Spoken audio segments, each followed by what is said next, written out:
She fought with her brother for the throne since childhood, earning the reputation of a terrifying villainess. But her brother was the real monster. He had cruelly disposed of her sacred beast, who was like a child to her. When he became emperor, he stripped Martina of her noble title and exiled her. Desperate to bring her child back, she found a prophet who offered to turn back time at the cost of her voice. Martina succeeded and returned determined to protect her girl, Lily. She soon learned that for her sacred beast to fully grow, she needed a kiss from the pillar of the nation. Knowing the identities of the future's strongest heroes, she began her search for a potential baby's daddy. First, she earned the trust of Ryan, the future god of war, who became so devoted he asked her to engrave her name on his body. Next, she partnered with the Future's legendary Nage, and the two began a partnership of mutual aid. This, however, ignited a fierce jealousy in Lion, and the two heroes soon became rivals. But there's still one more person in this fight for her heart. Miele, the protagonist's loyal servant who stayed by her side even in her past life. How's this story gonna unfold? And who are you rooting for to win her over? Let's find out together. The story begins by explaining that the secret of the Morand Empire to dominate the continent for centuries depended directly on protection of the sacred beast that was the guardian of that people. This beast was to be raised by the heir of the empire, seeing it as if it were its caretaker and almost like a father figure. And when this beast transformed into a human being, it also ended up becoming very attached to the heir, as if it were its biological father. One of these little creatures wakes up in its human form, stretching while commenting that it could smell its mother. It walks through the corridors complaining that even though its caretaker was a princess, she was always busy for some reason, and the little girl wished they could play all day long. She didn't understand why many said her mother was an evil woman, as if she were a terrible monster. But staring at the image of the woman in a huge painting in the hallway, she could only think that this kind of title was pretty cool. After walking for a long time, she finally finds her mother, named Martina, in a meeting with other nobles. For the little girl who spent a good part of her time as a very cute beast, that was the most incredible woman in the whole world. The two exchange glances quickly, and the pink-haired girl cannot help but notice the beauty of the woman. She throws herself into her lap for a warm hug.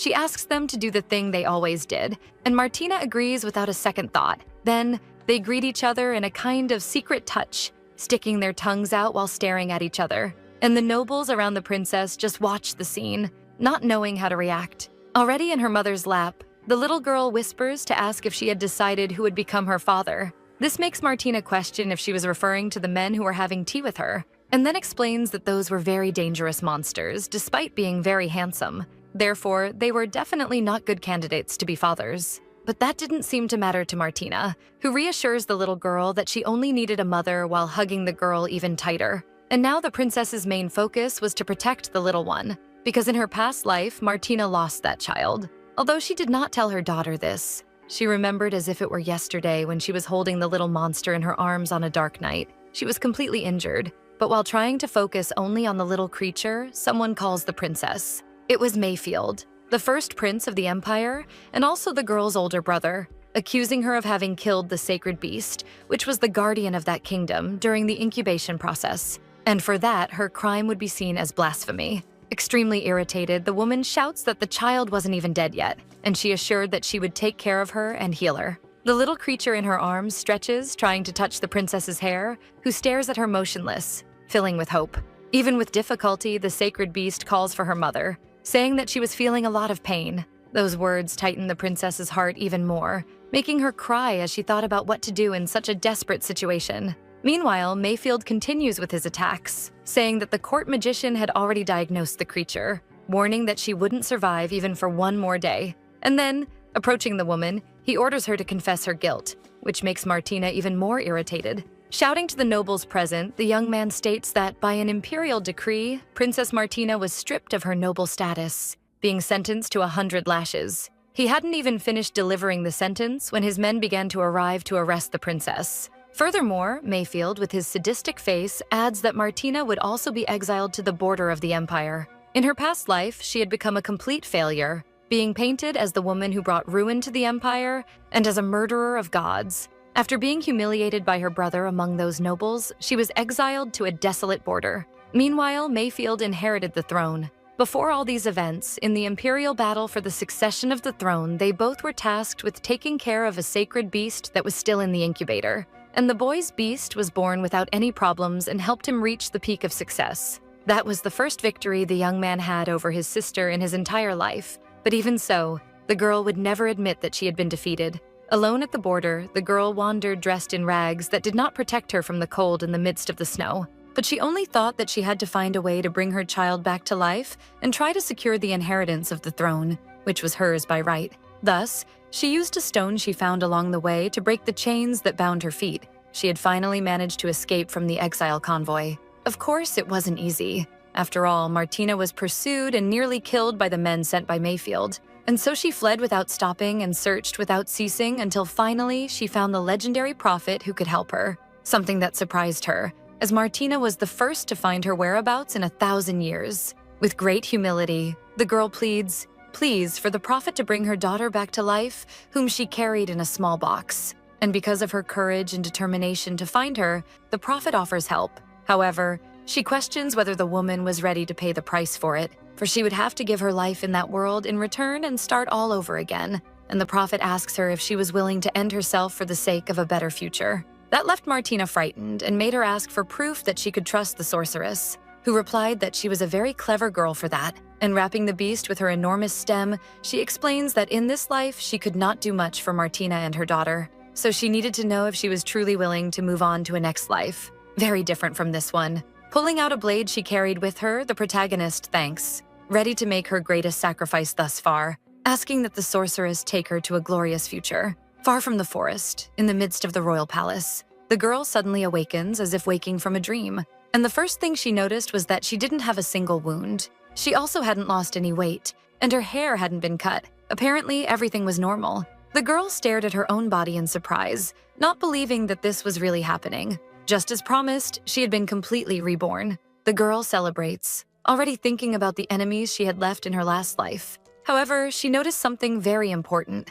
Martina had already received the necklace that represented her contract with the sacred beast, which meant that in this new life she had already received the creature. And there it was, still inside the egg, in her precious bed. The protagonist runs to hug her, assuring that as long as that creature was alive and well, it was all that mattered to her. The girl was so emotional about the whole situation that she became afraid of dropping the egg on the floor, placing it back in its place to feel more at ease. However, there was still a big question. She wanted to know about the method that the prophet said she would use to protect that child who had not yet been born. It was then that a small window appeared, announcing the arrival of the customized guide for raising the beast. And this left Martina shocked, wondering what that was. Something that the window answered as if it were an entity, stating that it represented the desires of the prophet and was there to help her raise the sacred beast. When she began to explain that the beast and its guardian were united by their hearts and connected to the prosperity of that nation, the princess asked to cut the conversation short because she already knew all of this. Then, the small window informed that to help the beast grow, its guardian needed to receive a kiss of loyalty from one of the pillars of the nation. This was because the beast in question received its energy through its guardian, and when that energy was full, the creature would be able to resist any type of poison. The system further explains that the pillar of the nation was an individual who was essential for the prosperity of that empire. Meanwhile, the kiss of loyalty was a kiss on any part of the guardian's body given with the feeling of loyalty. This made the girl remember that in her past life she had read some ancient texts about sacred beasts, and they mentioned a secret method for the accelerated growth of sacred beasts that had been lost years ago. So perhaps it was talking about that. However, the real problem for Martina would be obtaining that kiss of loyalty from the pillar of the nation because her reputation was terrible. This was because since she was young, she fought with her brother for the right to inherit that throne. And as the two were always in conflict with each other, her reputation among noble women deteriorated. It didn't take long for her arrogant personality to be constantly criticized by other nobles who questioned what kind of princess she was, calling her a monster, a disgrace to the royal family, a witch, and other worse names possible. So it didn't matter who it was, she would never be able to make a man swear loyalty to a princess like her. However, the girl also knew that for the sake of her child, she could change her difficult ways a little. This was because her greatest desire was for her daughter to grow up strong and healthy, in addition to wanting to become a mother who would bring pride to the little creature. At that moment, all the girl wished for was that when the beast was born, it would smile at Martina and call her name. She could already imagine holding that little creature with all the love and affection in the world, as she was hopelessly in love with her daughter. But the girl was pulled from her peace when her bedroom door opened, and Louise, who was her personal maid, entered, wishing her good morning and explaining that she was there to help her get ready, accompanied by Lilin, the palace guard. She asks Martina to confirm what her schedule for the day would be, but before responding, the girl tells the two to come closer, making them nervous, as the princess was not a very easy person. And that reminds the protagonist that she usually had to deal with the fear of her servants, but she needed to receive a kiss from both of them. It was only for that reason that she didn't lose her composure, standing with her arms open for them to approach. Thus, somewhat reluctantly, the subordinates give her a kiss on the cheek, and the window explains that Lilin could indeed be one of the pillars of the nation, but she was definitely not loyal to the girl. As for the maid, she met neither of the two requirements. And this confirms the suspicions that the princess already had about how among the people who served her, there was a spy sent by her brother. The girl remembers that in her past life, after being sentenced to exile, Lilin defended her, losing her title and becoming an ordinary commoner. But Louise stopped being a maid to marry a nobleman and lived the rest of her life surrounded by luxuries. Moreover, in that life, the people who were close to her were also somewhat cold and distant because Martina had no idea who the spy was. But this time she could do things differently, as she could see everything much more clearly. Friendly, the woman thanks the two maids for always taking care of her. This makes both of them very nervous, as it was not normal for the princess to behave that way. Even so, Martina continues with her great act, telling the two to take a day off because she would handle things on her own. This leaves the maids emotional, as it had been a long time since they had been able to take a break. In fact, Louise's wish from last birthday was to have a day off. Smiling, Martina bids farewell to the two, telling them to enjoy their break. She knew that this was just the beginning of her process to improve her reputation a bit, because this would be good to soften the spy a little and make him a possible ally of the princess. There was no need to expose this person yet, as he was still very useful. Meanwhile, the two girls walked down the hallway, commenting in surprise about Her Majesty giving them a day off. Louise even pinched herself when she heard the words coming out of Martina's mouth to make sure of what she had heard. A young man overhears part of the conversation and asks what was happening with the princess. And excited, Louise explains that Martina had let the two of them kiss her and even took a pause. Moreover, Martina smiled several times during the conversation, and the girl couldn't help but notice how beautiful the princess's smile was. But Miel found everything very strange. Meanwhile, in her room, the girl thought that her exile in the past life had revealed many things about those around her. Some people really betrayed her, while others made a point of protecting her as best they could. Miel, the man who was in the hallway, was the court secretary and grew up alongside her, always teasing her with a smile. However, in the past, things were not so good. Once again, she is interrupted from her thoughts by some knocks on the door, and the secretary enters, commenting that he had heard rumors about the girl putting some rather strange ideas into practice. Martina considered him a childhood friend, as he was kind, punctual, and never did anything wrong. This also qualified him as a great secretary. The girl freezes upon seeing the daughter and the young man in front of her, as if she were seeing a ghost, running to him and celebrating the fact that he was alive. To which Miel responds as if it were obvious, being ironic by apologizing for disappointing her. And the girl becomes angry, questioning why he was acting that way so early. Then the young man explains that he was just a bit worried about the princess.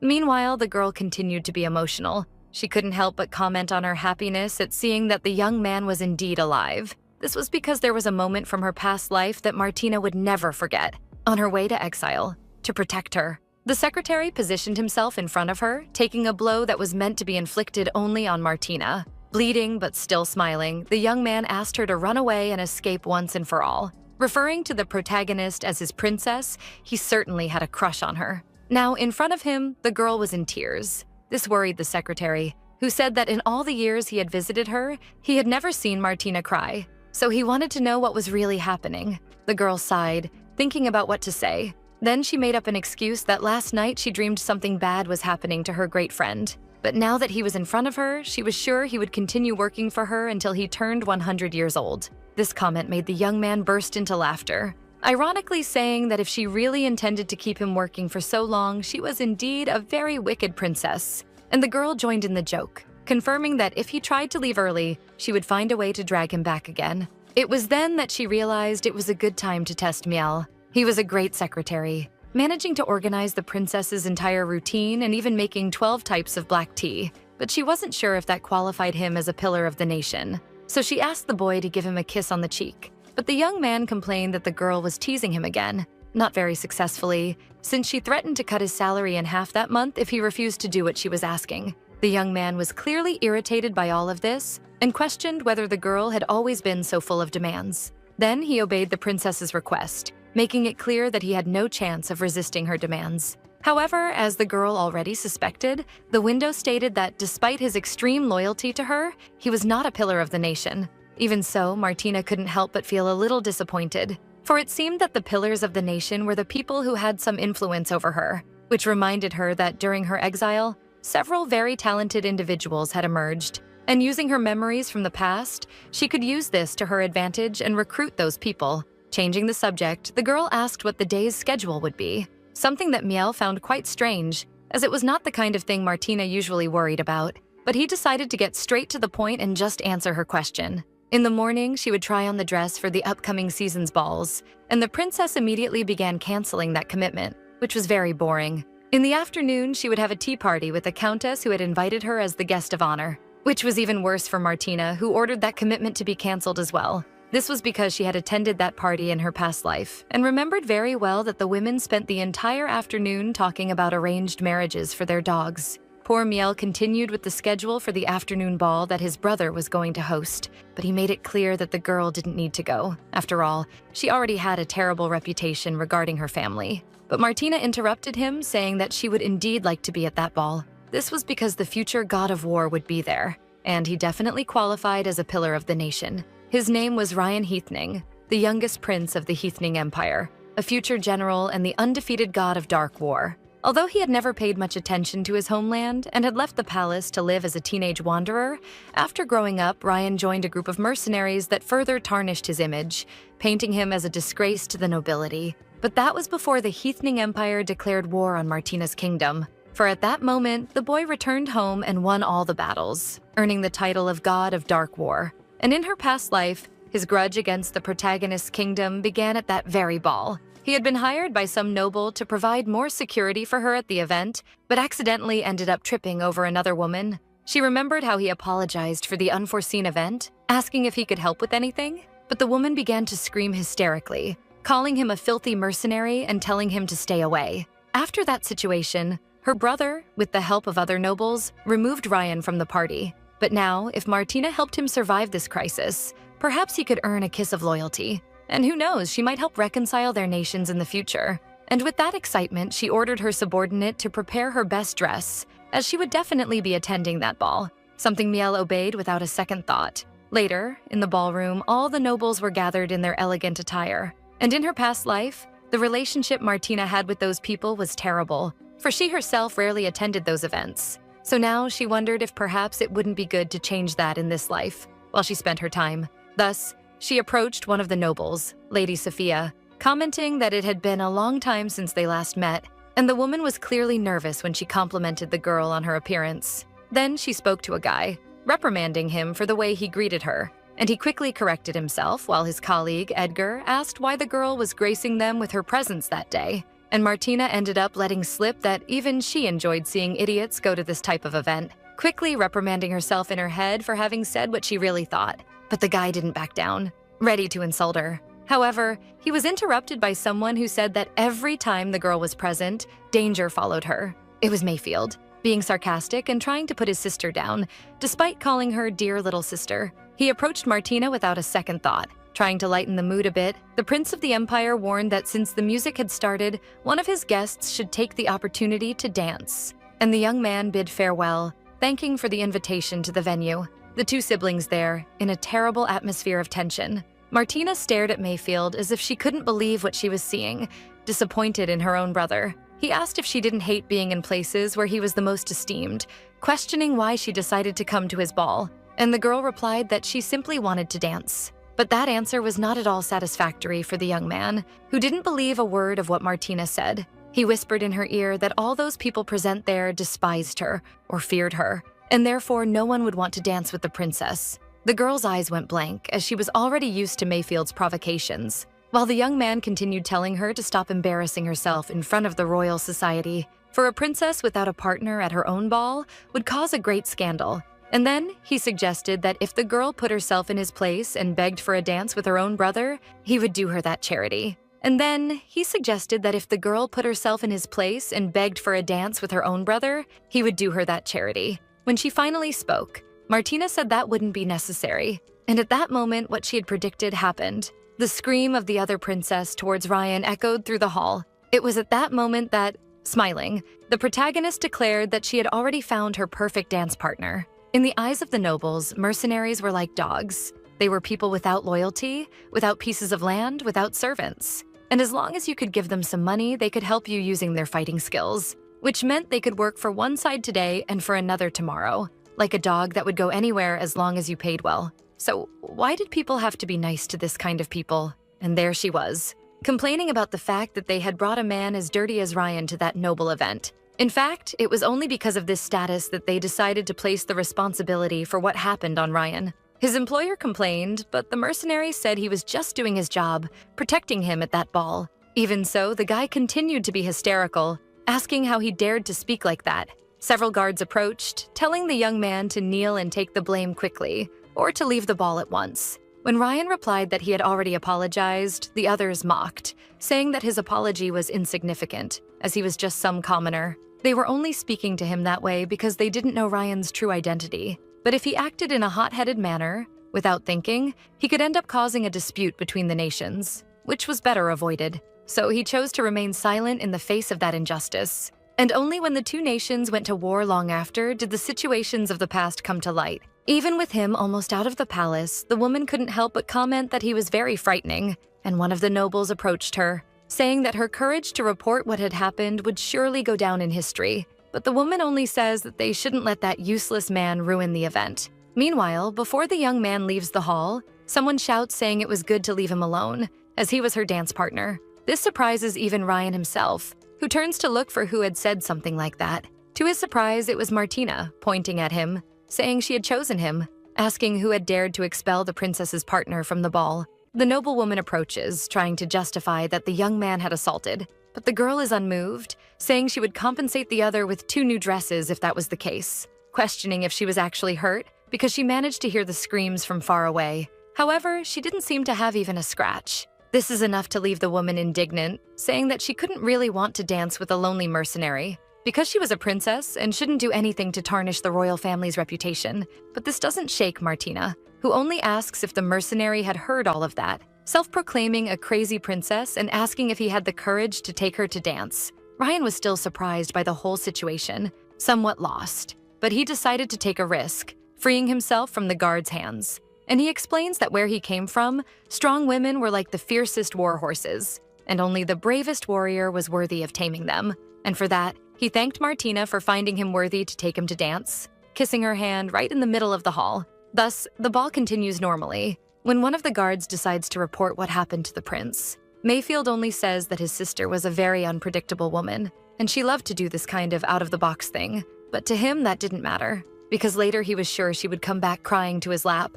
After all, he was her only older brother. Meanwhile, in the middle of the hall, the princess danced with her new partner, and Ryan thanks her for the extreme help, to which the girl responds by explaining that she couldn't stand those snooty nobles, who kept talking about character, but in reality only liked to provoke the weaker ones. To try to return the kindness, the young man explains that she could ask for whatever she wanted. That was a great opportunity for Martina, but if she asked the young man to kiss her hand so directly, it probably wouldn't work. So she asked what she could ask of him. And while they continued that warm dance, the young man explains that one of the things she could ask for example, was his protection for a month. Or maybe she could ask him to fight for her, and she could even order a murder. He made sure to say this last part very quietly in the girl's ear, so as not to draw too much attention. Excited by his proposal, Martina asks what he would do if she asked him to kill a prince for her sake, something Ryan could do without much trouble. However, to do that, she would have to tell her whole life story. She had almost forgotten that she was dancing with a mercenary, which meant she was dealing with a complete desperate man. She knew that the young man's only psychic support was his own nation and his mother. She reveres him at the end of the dance, saying that she had no interest in such a barbaric murder, but she had a great idea, and she asked the young man to meet her alone the next day, an offer that left the boy a little curious. But he apologized, explaining that he couldn't accompany her, unfortunately, and that indeed took the girl by surprise. Later at the palace, the girl complained to Miel, questioning why the young man had refused her invitation, To which the secretary responds that perhaps he already knew something about the princess's character, and she stands up, stressed, questioning what was wrong with her character. And the young man explains that she was aggressive, sometimes crossed the line, and almost always disturbed him when they were children, but trying to contest him. The woman claims that the last part was just his personal hatred speaking. However, the young man had left a note with his address, so the girl just needed to figure out how to get the loyalty kiss. She was stressed because she knew that if she didn't manage to do that, her child would die again. She stares at that egg, noticing its movement, and in desperation, she comments to Miel that it was moving, asking if that was a sign that the creature was about to be born. Then the little window appears, informing the girl that the divine beast had sensed the aura of the nation's pillar in her mother. That was a great sign, and the girl approached the egg, embracing it. She knew that everything she had gone through, escaping exile and being reborn, was to reach that exact moment. Finally, the hope of seeing her child again reignited in Martina's heart. She could feel that the creature was hungry, which was a good sign in her view. But Miel spoiled her celebration by asking how an egg could be hungry, to which the princess replied that he need not worry about that, for if her child were hungry, she would know. A bit apprehensive, he warned that it was dangerous to hold the egg that way, suggesting that the girl place it down. And when he tried to do that, the egg moved, causing the two to exchange tense glances. She argued with Miel, saying that the creature was moving because it was hungry, but the boy didn't want to hear it. He just said that the egg was about to crack, so they had to be even more careful. He ordered the maids to help regulate the temperature to make it more suitable for incubation. Additionally, the egg would receive aromatherapy using the perfumes that Your Highness use most frequently. And finally, he found a way to arrange instruments to play calming music. All this care made the princess laugh and comment that he was like a true mother at that moment. And the secretary said that as everyone in the kingdom commented, he was a person without the slightest sense of villainy. And his main role in the castle was to protect the things that his mistress cared about. Her words left the girl quite satisfied. Despite this, there was still caution in that place. This was because in the girl's past life, when the egg cracked, the creature already showed signs of illness. She couldn't live even a single day, and even the strongest wizard in the kingdom couldn't save her, dying in her arms. But the girl was determined to do everything to ensure that this did not happen again in this life. In fact, now that it had been confirmed that the mercenary Ryan was one of the pillars of the nation, the woman's main goal was to earn his kiss of loyalty. The princess stood up, saying she would go after some information, and Miel asked her not to take too long, because for the egg to finally crack and the beast to be born, Martina needed to be present. He couldn't stop thinking about the girl's words about how he was acting like a mother. However, he believed he should at least be a father, but he would never say that to Martina. Just that idea made him completely blush. The next day, at the hotel in Sepoya, someone informed that the blue-eyed mercenary was not present because he had gone to Perot Park, known as the Cemetery of the Nobles, something that the hotel worker thought was insane, as it was a day of heavy snow. But its location made it clear to Martina why the boy had declined her invitation the day before. That was the anniversary of his mother's death, something the boy would never miss. Indeed, there he was, holding a bouquet of lilies. Ryan was the son of the Emperor of Sinan, while his mother was a noble lady from the Moran Empire. These two nations had always been at war. However, his mother fell hopelessly in love with the rival emperor, whom she met by chance on one of her travels. Despite her family's objections, the woman pursued a relationship with Ryan's father and ended up getting pregnant. She was ridiculed by the social circles of the Sim Empire, which was frustrating. After all, she had left her hometown, and now the nation of her own husband and son did not accept her. Eventually, the woman died of depression and was buried in the cemetery of her hometown, as she requested. When Ryan was still a committed mercenary, he made a point of visiting his mother in her hometown. His idea had always been to retrieve the belongings that his mother had kept when she was young, but unfortunately, the woman's family did not want to see him. Standing in front of the tomb, the boy was deep in thought until he was surprised by someone calling him. It was Martina and Lilin, celebrating the fact that the fighter had not left yet.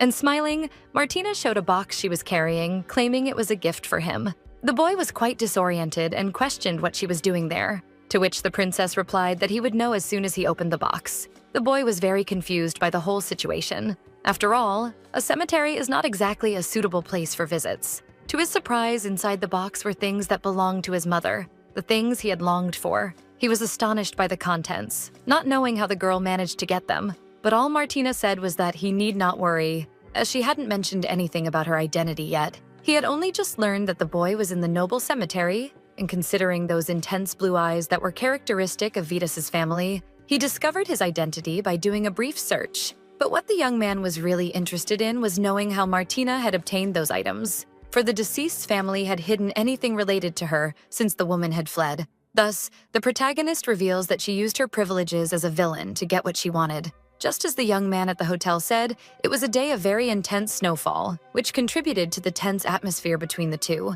Closing the box, Ryan states that regardless of what the woman's goal was with all of this, he thanked her. After all, she had delivered to him what he wanted most, his mother's belongings, something that was priceless to Ryan. But to be honest, he didn't know how he could repay that favor, because within the Sinan Empire, he was the least favored prince. His father's children with the new imperial concubine were of pure blood and would likely inherit the throne in his place. Moreover, his maternal family had never even acknowledged his existence, and it had been over 20 years since they had seen each other. So all he had was the sword he was carrying in his hand at that moment and the horse behind him, something he doubted the princess would want. The young man still confidently asserts that the mercenaries were just beasts without a cause. And revering the girl, he says that her gift was enough to buy his life. That's why he wanted to know who he should kill. And with a satisfied smile on her face, Martina explains that she didn't want to do anything of that sort. Extending her hand, the girl asks if he wouldn't like her to become his home. For what others could not deliver to him, she would give without thinking twice. And she would stand by his side against anyone who tried to hurt the young man. As long as he accepted, she would never let him be a lonely beast again. That moment brings to mind the memory of when the boy was still a child, alone, holding a wooden sword. It was as if he saw a door opening before himself, and the little girl so small showed a solution to all his problems. Still, Ryan confirms if she really wanted to tame a wild beast and make it live around her. And the woman retorts, saying that a villain and a beast would be something quite fun to see, questioning if the young man didn't agree. He can't help but laugh, commenting on how incredible the woman in front of him was, and he calls her a crazy princess, before carefully taking her hand and swearing his devotion to the girl, sealing their agreement with a kiss on her hand, and reaffirming that from then on she would be his home. A small window immediately appears, stating that the young man met both prerequisites, to be a pillar of the nation and truly loyal to the girl, and it informs him that Martina had obtained the energy of the sacred beast at its peak.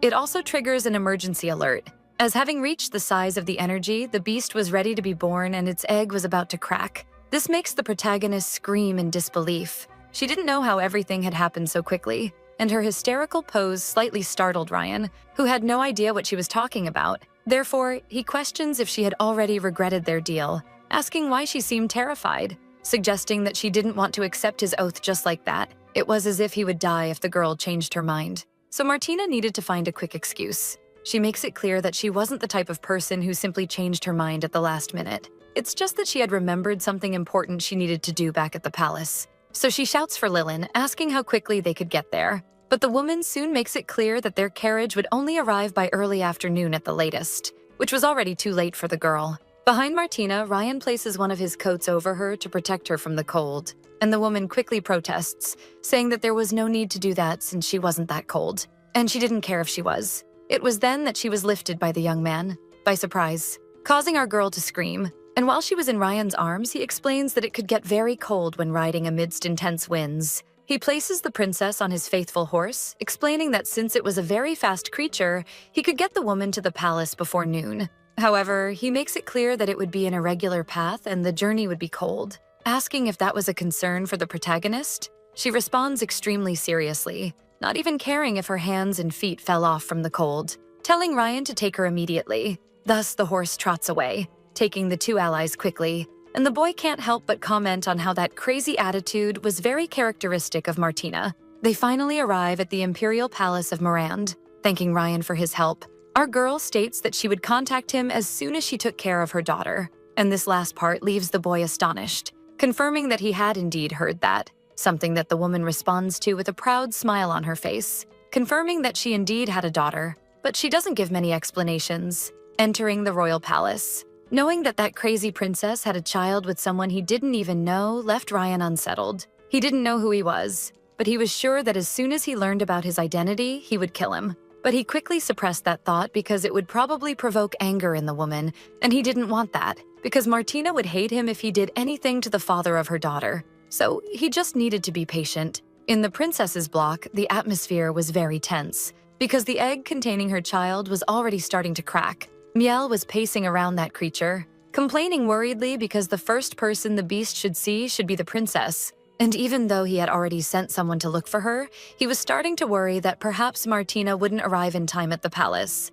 Thus, in an act of desperation, he and the other maids fervently asked the sacred beast to wait a little longer. A request that didn't seem like it would be granted. After all, the crack was only getting bigger, causing everyone present to scream in astonishment. That's when suddenly our girl bursts into the room, shouting that it was too noisy in there. Finally, things calmed down a bit. She felt like she was on a real roller coaster of emotions. After all, the last time she was in that position, that child was already dying when the egg broke. And that was a scene that would forever be the princess's worst nightmare. She approaches the egg nervously and with great fear for her future. She couldn't help but wonder if that little creature would be born healthy, or better yet, if she would even survive this time. She gets closer, about to touch the shell of her daughter. However, before she could do that, the egg broke open, revealing a healthy little creature without a scratch. And this scene was enough to make Martina's eyes fill with tears and her heart swell with emotion.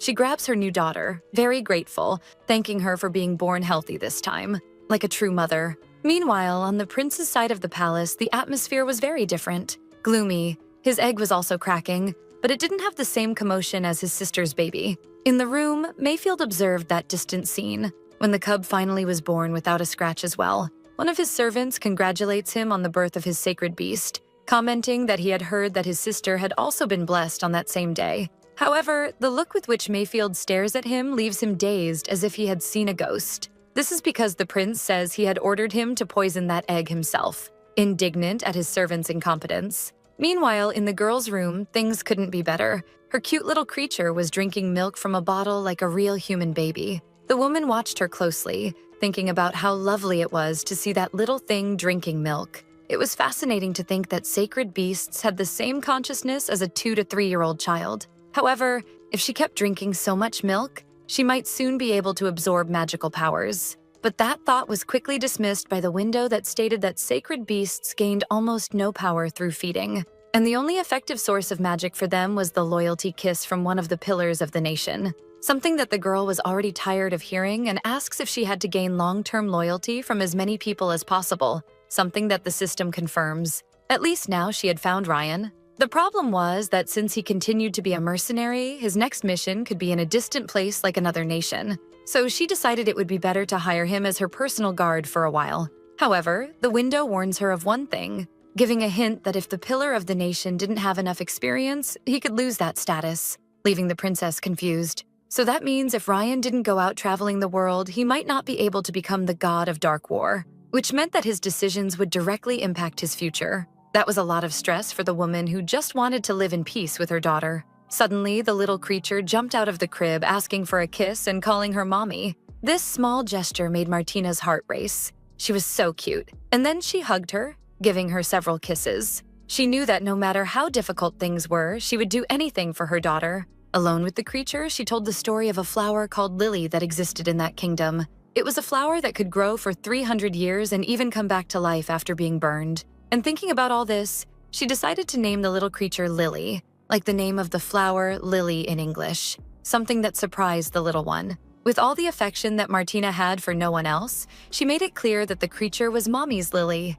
a lily that would live a very long life. With this simple gesture, the connection between the sacred beast and its caretaker had intensified even more. Touching her daughter's paw gently, our girl promised to always protect her and ensure that she would have a long life. Miel and Louise watched the scene with a certain fondness. Louise picked up an empty lilywood, commenting that the princess's sacred beast had a great appetite since it drank all of that quickly and offered to prepare another. Meanwhile, Miel informed the girl that the news about Lily's birth had already reached the prince and the other nobles. Moreover, he had heard that Mayfield's sacred beast had also been born that day, something that didn't seem to impact the protagonist's mood much. Suddenly, Lily spoke up, questioning if that young man was her father. The word father echoed in the room quickly, leaving both of them awkward. Miel, in particular, turned as red as a tomato from nervousness, but with a sad expression, almost as if he were disappointed for not being the father, he explained that this was not the case. And Martina couldn't help but jab at him, saying that if he were really the father,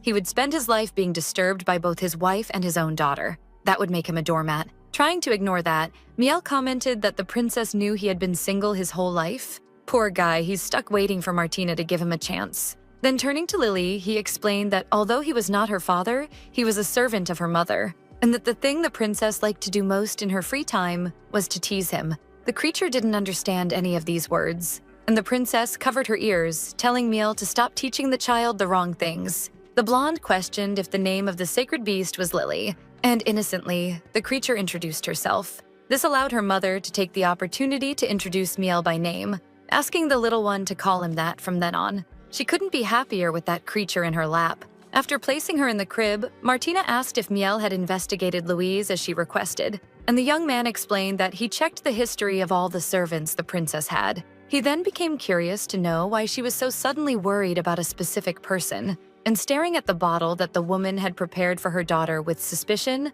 she remembered that Louise was not loyal to Your Majesty, remembering when the maid kissed her cheek and how the prophet's assistant informed her that she was not loyal. That's why the girl speculated that the person responsible for poisoning her egg in her past life had been Louise. And in this life, she protected the egg as if it were her own life, so that there would be no chance of that happening. Perhaps the girl had been blackmailed or bought by her brother, but she couldn't help but wonder why the girl would have changed her mind to support Mayfield since she had passed the investigation when she became her maid. This made the princess even more suspicious that something must have happened to her without Martina knowing. With all this in mind, the protagonist ordered Miel to check what had been happening with Louise lately, informing that from then on, she would personally monitor Lily's food and water. Miel didn't understand the reason for all that suspicion and suggested that if the girl really thought the maid was problematic, it would be better to fire her. However, Martina argued that if she simply fired an employee without justification, her reputation would only worsen. But if she truly wanted to defeat her older brother and make Lily the sacred beast of that empire,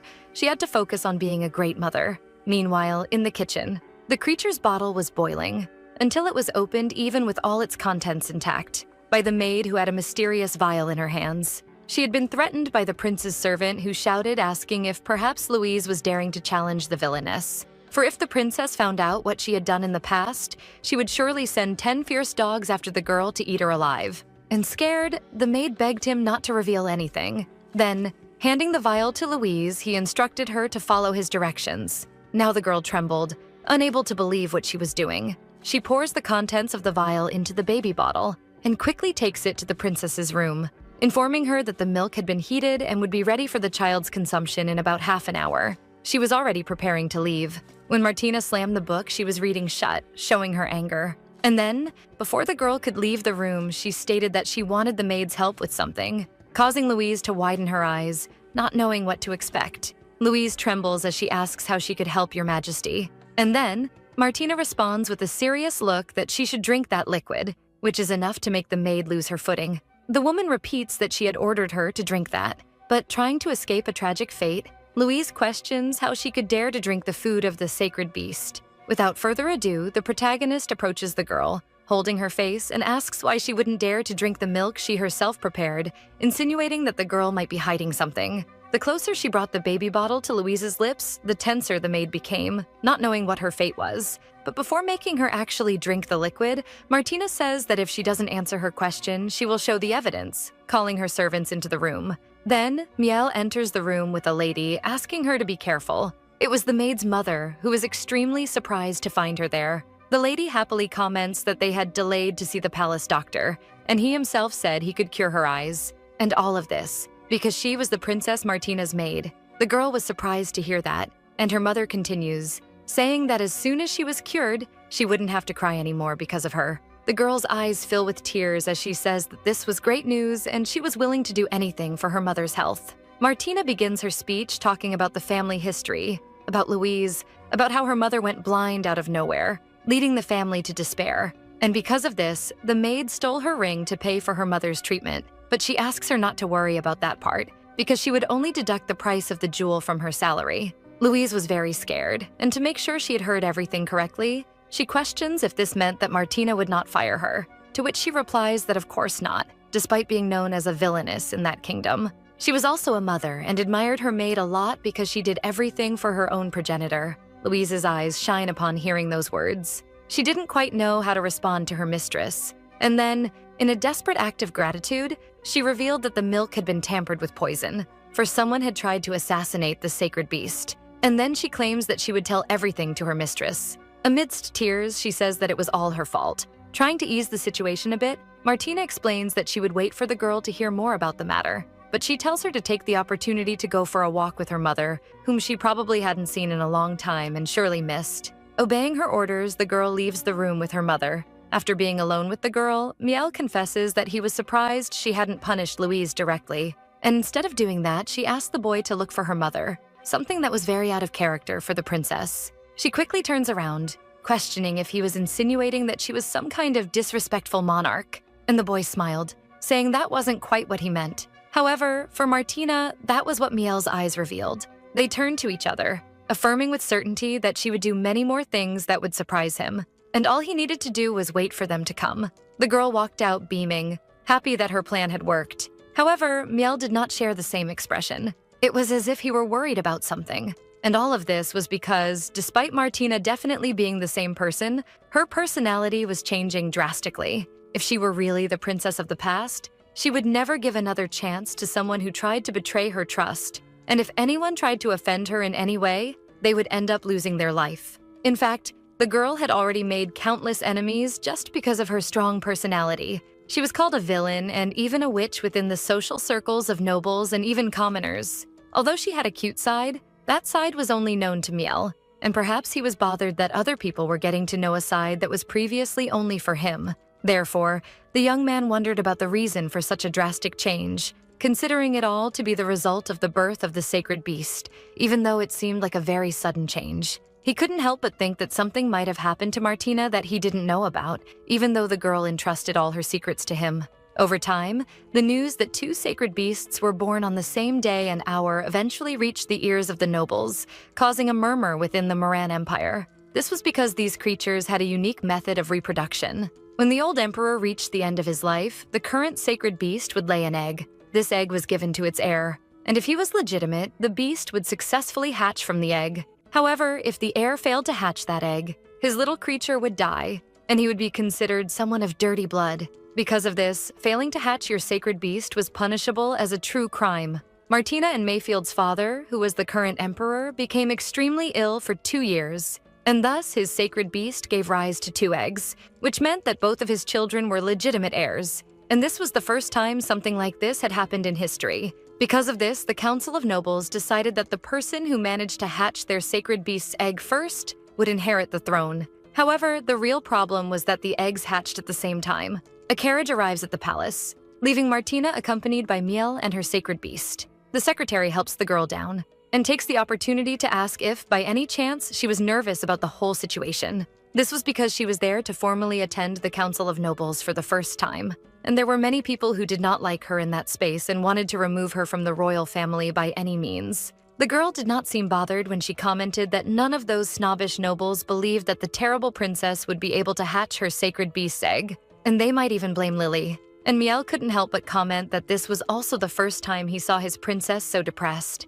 Perhaps for that reason, he decided to give a word of encouragement, stating that in his heart she was like a cargo carriage ready to tackle any problem that came her way. And with the usual good humor they had, the girl asked if that meant he didn't even consider her human. Miel seemed hopelessly in love with Martina, saying that her smile was enough to give him all the courage he needed. So she just needed to keep that expression to ward off all the difficulties that approached her. Inside the council, things were already prepared for the meeting. In fact, Mayfield Moran was already seated with his new pet, while it was announced that he had successfully completed the process of hatching the egg. But his sister, Martina Moran, had also managed to hatch her sacred beast. The noble in charge informs that according to imperial tradition, the heir who hatches the egg first must inherit the throne. He was Matthew Douglas, the head of justice, responsible for leading the meeting, and adds that never in history had 2 eggs hatched at the same time. Therefore, to choose the new heir, the nobles would need to find a middle ground. Together with Your Majesty, the current emperor, the young man coughs, trying to disguise his illness as much as possible, saying that he didn't know how much longer he could endure that farce. And beside his wife, Isabel, who did not seem happy at all, he questioned the children, if, by any chance, any of them had proven to be more worthy than the other. And of course, Mayfield was the first to speak, saying that his sister should withdraw from the competition, because a few days ago, during a banquet, she embarrassed a noblewoman to defend some mercenary, which was a sign of immense insolence from that princess. who would surely bring disgrace to the royal family. But Lily quickly spoke up, shouting for the man to stop saying bad things about her mother. The beast accompanying Mayfield glared at her angrily, and the two were already ready to fight right there, because they didn't hold back at all. But Lily still did not let herself be shaken, telling her brother that before ruining her reputation, he should explain a small thing first, showing the baby bottle of her child. Mayfield maintains her pose of being clueless, pretending she didn't understand why she brought a ridiculous baby bottle to that place, which was not a problem for Martina, who took pleasure in revealing that her own servant had been blackmailed and forced to poison Lily using that baby bottle poisoned with a magical powder. Of course, that alone did not prove that Mayfield had done anything, but the woman had taken that potion for analysis, and the recipe used to make the poison only existed among the wizards who were under Mayfield's command, and that is why a prince who was willing to directly harm the sacred beast was not fit to inherit the crown. Courageously, Martina raised her serious eyes to her brother with a penetrating gaze and asked if he did not agree with that. The murmurs among the noble wolves began. It was madness to think that the prince would be capable of doing such a thing. After all, the sacred beast had nothing to do with his sister, but rather with the vitality of the empire itself. That is why the princess should be chosen, despite her reputation being at least problematic. In the midst of all that confusion, their father asked everyone to be quiet, giving Mayfield the chance to say something in her defense if she wanted to. It was as if the young man was not prepared for all of that. He explained that his wizard was waiting outside the council, so he asked his guards to take him away. Martina was serious, attentive to every movement of her brother, for in her past life, he had used magic to end Lily. So who knows, in this life, the protagonist might be able to finish him off for good. She clings to the sacred beast, which senses the concern in that atmosphere, and the door slowly opens, bringing even more suspense to it all. The wizard finally enters, accompanied by the other guards. He had his head down, as if he had something to hide. Mayfield goes straight to the point, saying that his sister accused someone of trying to poison her sacred beast, and the formula of the potion was solely under the control of that wizard, which was very pertinent evidence. And that is why the prince wanted to know what the guy thought. Finally, he speaks up, fallen to his knees on the ground, confessing that it was he who made the potion. However, he acted alone, reaffirming that Prince Mayfield knew nothing about it. He surrenders, acknowledging that trying to kill the sacred beast was something unforgivable, and that he would pay with his life to prove Mayfield's innocence. His action was quick. He himself used a spell that instantly covered him in flames, shocking everyone there. Martina and Lily stared at the scene with distrust and horror, not knowing what was happening, and the fire began to take over the place, causing the guards to run to protect Gardner. The other nobles were also frightened, wanting to leave because they did not understand what was happening. The fire diminished, leaving only the remnants of that sorcerer. The shock was so great that people could only stare, scared. The flames kept diminishing more and more, and even in the midst of all that chaos, Mayfield still smiled confidently. And with a satisfied look, he tells his dear sister that he had avenged her, asking if she was satisfied now. But Martina shouted that she was not, for they could not prove anything just with the words of that wizard. Deep down, she could not accept that her brother was indeed capable of sacrificing a precious wizard just for his own good, erasing the evidence of his crime. The cough of their father draws attention, and Isabel asks her daughter to leave things as they are, for her father was already very tired, so it was better to conclude at least for the day. The girl looked visibly worried, staring at all that.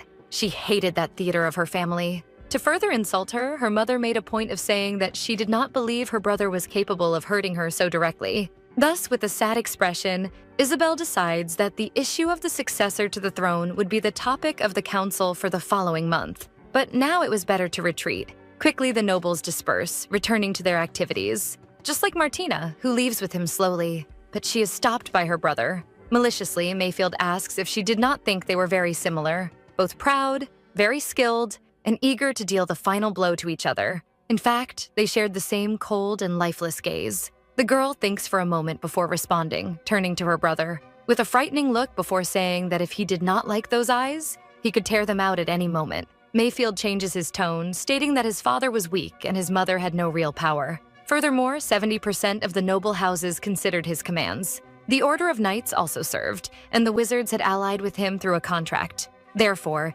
he knew that only a small thing was missing for him to become the pinnacle of that nation. For Mayfield, all that was left was to get his sister's eyes embedded in his crown like real jewels, and perhaps even turn Lily, whom he referred to as a little bunny, into a pair of gloves. This last threat makes Martina push the boy away. The girl was visibly upset, saying that her brother always liked to steal the things that belonged to them, but this time it would be him who would lose everything. For some reason, this does not frighten Mayfield at all. In fact, all he does is comment that he was waiting to hear those cries for help from his sister. When he finally leaves the palace in the carriage, the atmosphere is tense. She was by Miel's side, head down with the whole situation, not saying a word. This is because her brother could trigger unreachable triggers in the girl, reminding her of her past life. In that life where Lily was indeed poisoned by him and Martina was exiled and left to die. Leaning towards her brother ended up giving her a fate worse than death itself. She had to endure the worst things a human being could go through just to get that second chance to save her daughter's life. That is why she was not willing to simply let history repeat itself. Then she finally spoke, telling her faithful secretary that she had thought of something. However, he cuts the seriousness of the conversation by making a cute face along with Lily. This is enough to make the girl laugh for the first time that day, asking what the two were doing. The little creature smiled, satisfied. You could say that Miel Quentin had said that if they acted that way, their mother would smile. Very cute. The sacred beast asks Martina not to be sad about what happened that day, and explains that Miel told her that it was to make her happy. Smiling innocently, hearing her own daughter ask her not to be sad struck a very sensitive place in Martina, who lowered her head again. And because of this, Lily questioned what was wrong. Amid tears, the protagonist explains that she was afraid her brother would manage to hurt her and take Lily from her arms because she couldn't protect her. But she was not afraid of that now, and she carefully picked up the creature in her lap, before saying that her heart had filled with courage when she saw the creature's smile, stating that there was nothing she couldn't do as long as her daughter was with her. Optimistic, Lily asserts that she would always be with Martina, asking again for her not to cry, and the protagonist thanks her for the affection, commenting on how soft the little one's fur was, which made her comment that it was like a scarf for the woman. Miel observes the scene silently, but with a satisfied smile as if he were truly happy with his life. This is because he was willing to show her that she possessed all the power necessary to protect those she loved. 10 years earlier, the two siblings were being forced to share a meal as always downcast and quiet in their own world. When Miel brought another plate for the girl, Martina glanced at him out of the corner of her eye, commenting that he was very handsome.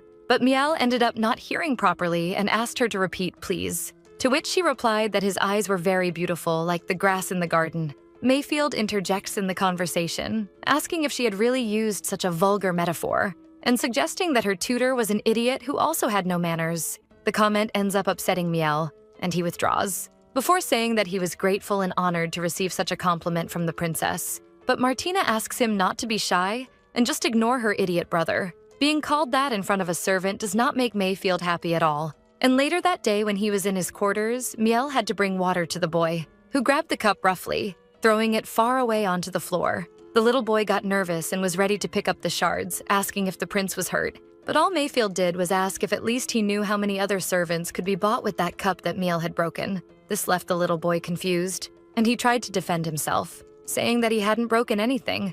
After all, it was all the prince's fault. But Mayfield didn't want to hear any of that, and he called his men to break Miel's arms and legs. They entered without hesitation, ready to follow those orders, pulling the boy and striking at his limbs. He was trembling on the ground, immobilized, completely surrendered to Mayfield, a scene with horrible sadism, laughing at something a child shouldn't like to see. When one of Mayfield's men stepped on his hand, Miel screamed in pain. She was completely destroyed, bleeding. The shoe marks were evident on Miel's white skin, and her hand was spasming from the pain. Luckily, or perhaps by fate, Martina heard everything and quickly opened the door, ordering to release the servant. Her expression was one of such rage, as if Miel and she had been friends for years. Mayfield justifies his actions, saying that the servant had broken his glass and therefore deserved to be mistreated. But the girl argues that he had hundreds of glasses, so 99 were enough for him to drink water until the day of his death. The boy couldn't believe that his sister would actually rebel for a servant who was as low as the grass on the ground.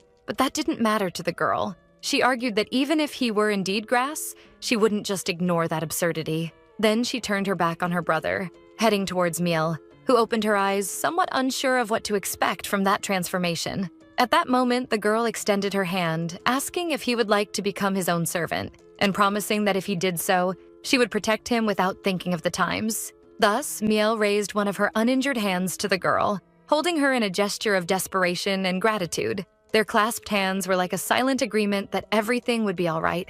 After that, in the girl's room, She commented to a new servant that sooner or later she would cut her brother into pieces and flush them down the toilet. The way the two were acting was very different, as Miel remained downcast. It was then that she decided to thank Your Highness for saving her from her brother, and she made it clear that she didn't like Mayfield and thought he was a lunatic. And she still promised the boy that the physiotherapist would take a look at his hand so he could use it again soon. Miel was awkward and stated that she would greatly reward the princess's kindness. But as a good monarch, she asked what the boy could do, especially since he was now her servant. And all he needed to do was obey her orders from then on. And that was something Miel could do. Then the boy explained that in the future he would wear glasses, so that his eyes, which she thought were so beautiful, would only be seen by Martino.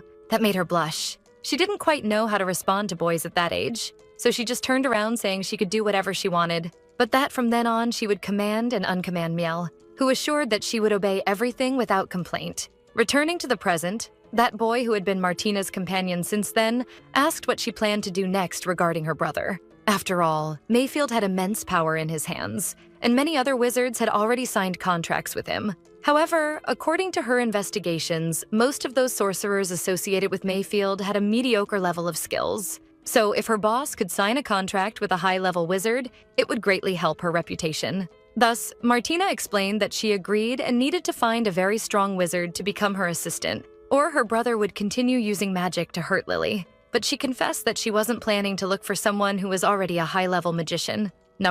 Instead, she would look for something else. Or rather, for someone who would become a legendary-level wizard in the future. And she already knew very well who that was. A few days later, Martina was looking for Lily inside her room, and she warned that she would need to leave that day, so the little one would occupy herself playing with Miel. She was already starting to consider that the creature wasn't in the room when a wardrobe door creaked open, revealing Lily, who had sparkling eyes during her play. Suddenly, the little one jumped towards her mother to show that she was there, and ended up knocking her down to the floor. She explained that she wanted to play hide-and-seek with Martina, who replied that she would also love to do that, but that day she had something very important to do.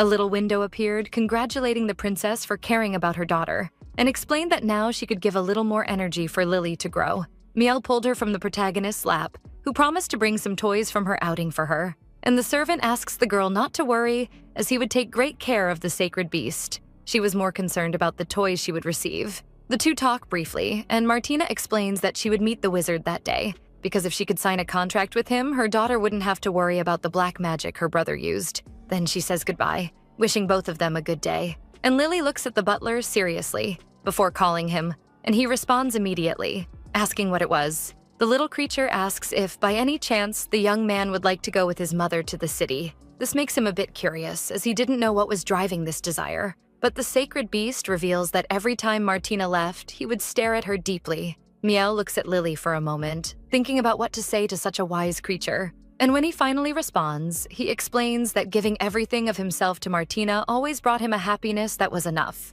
and he didn't feel entitled to ask for anything more. Changing the subject, he perks up, asking which game Lily would like to start, suggesting that they could draw together, something that excites the sacred beast to the point of her forgetting her earlier question. Far away, at the inn, the princess was descending with her carriage. One of the staff informs her that the owner of the inn said that the mercenary she had spoken to recently was not present, something that Martina finds very strange, because the day before, she had sent him a letter asking him to meet her at the wizard's tower that same day. As she couldn't afford to waste much time, she decided to go meet her wizard right away, telling the coachman to hurry. Even so, from inside the carriage, she couldn't help but think that Ryan's sudden disappearance was suspicious. But she was also disappointed because she had planned to use their meeting to ask for another pledge of loyalty from Ryan so that Lily could grow a little more. This disappearance made her think that perhaps the mercenary had only acted on impulse the other night and regretted offering help to a woman as wicked as they saw her in the kingdom. In any case, she had already made a request to visit the wizard's tower,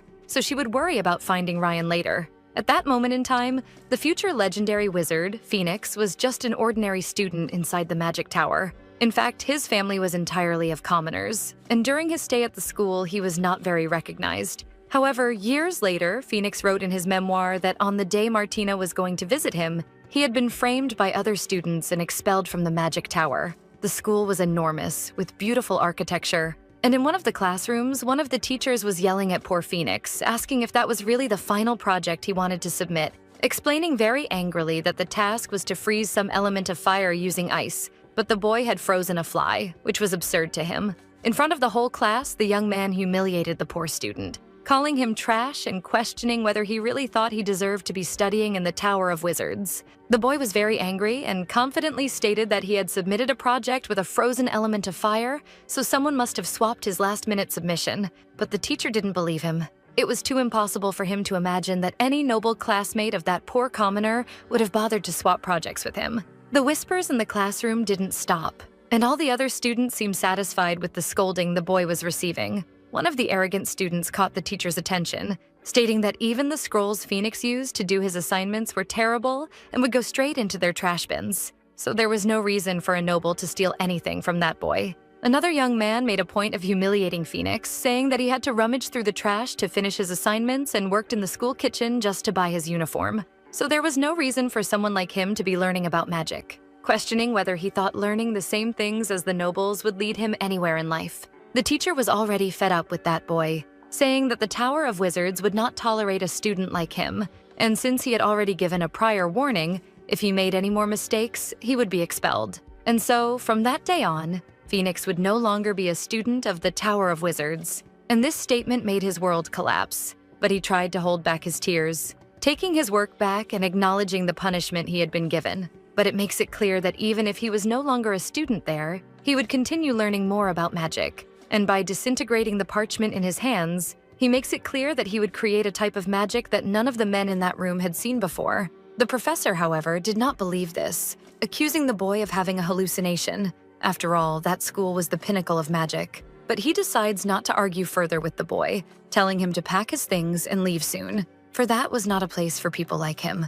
Attention is interrupted by a woman who quickly enters the room, whispering something in the professor's ear, something that leaves him unsure how to react. And then he asks Phoenix to wait for a moment. The boy turns suspiciously, hearing the professor say that an exceptional guest had requested to visit the magic tower. In the hallways, the three walked while the guy explained that she wanted to be a sponsor for the boy, and making it clear that she was someone extremely noble. And before they entered the place where they would meet this guest, he tells him to be careful with his words and not to say anything rude that could offend her. When the student finally lays eyes on the guest, it's as if a portal opened in front of him. For there was Martina, introducing herself as the imperial princess in front of that very simple boy. The professor hurriedly introduces Phoenix to the woman. He also states that there were several other students within the academy who deserved much more support than he did, revealing that he had already violated the rules of the Wizard Tower 3 times and even stole the belongings of a noble student, and then warns that if Martina were indeed to provide any support to him, it would likely affect her reputation. His words make the boy let out an ironic laugh, and he confesses to having stolen a classmate's homework, but since it was only worth 23 points in the average, he didn't even know why he did it. He is soon reprimanded by the professor, who tells him to be quiet because he had no right to mock a noble person. Martina knew that this was the day the boy would be expelled from that school. When this happened in the story, Phoenix returned to his village where he lived and spent a good amount of time as an ordinary peasant. But despite not having the necessary magical materials or teachers to guide him in that village, he never set aside sorcery. In fact, he practiced using everything he could find in the fields, and in return for this devotion, sorcery did not abandon him either. The boy was able to do incredible things, even with few materials. Moreover, because of his stubbornness, Phoenix managed to create several new spells, leaving the entire academy shocked. Because of this, the wizards regretted it and called him back to the school. Therefore, Martina believed that if she could keep the student within the Wizard Tower using her sponsorship, he would become a genius even faster. Interrupting the two's silly discussion, she asked the professor to give her some time alone with the student, something that he clearly would not deny. After all, he was in front of a princess. But before leaving, he reinforces that Phoenix should behave, even when alone with her. Finally, the two are face to face in a deafening silence, and Phoenix looks at Martina suspiciously. After all, he didn't know exactly why she wanted to sponsor him. The princess breaks the silence, making it clear that she would cover any expenses he had within the school, and no matter what difficulties he encountered along the way, he could always count on her. Moreover, she didn't care what those noble snobs thought, she only wanted to know about him.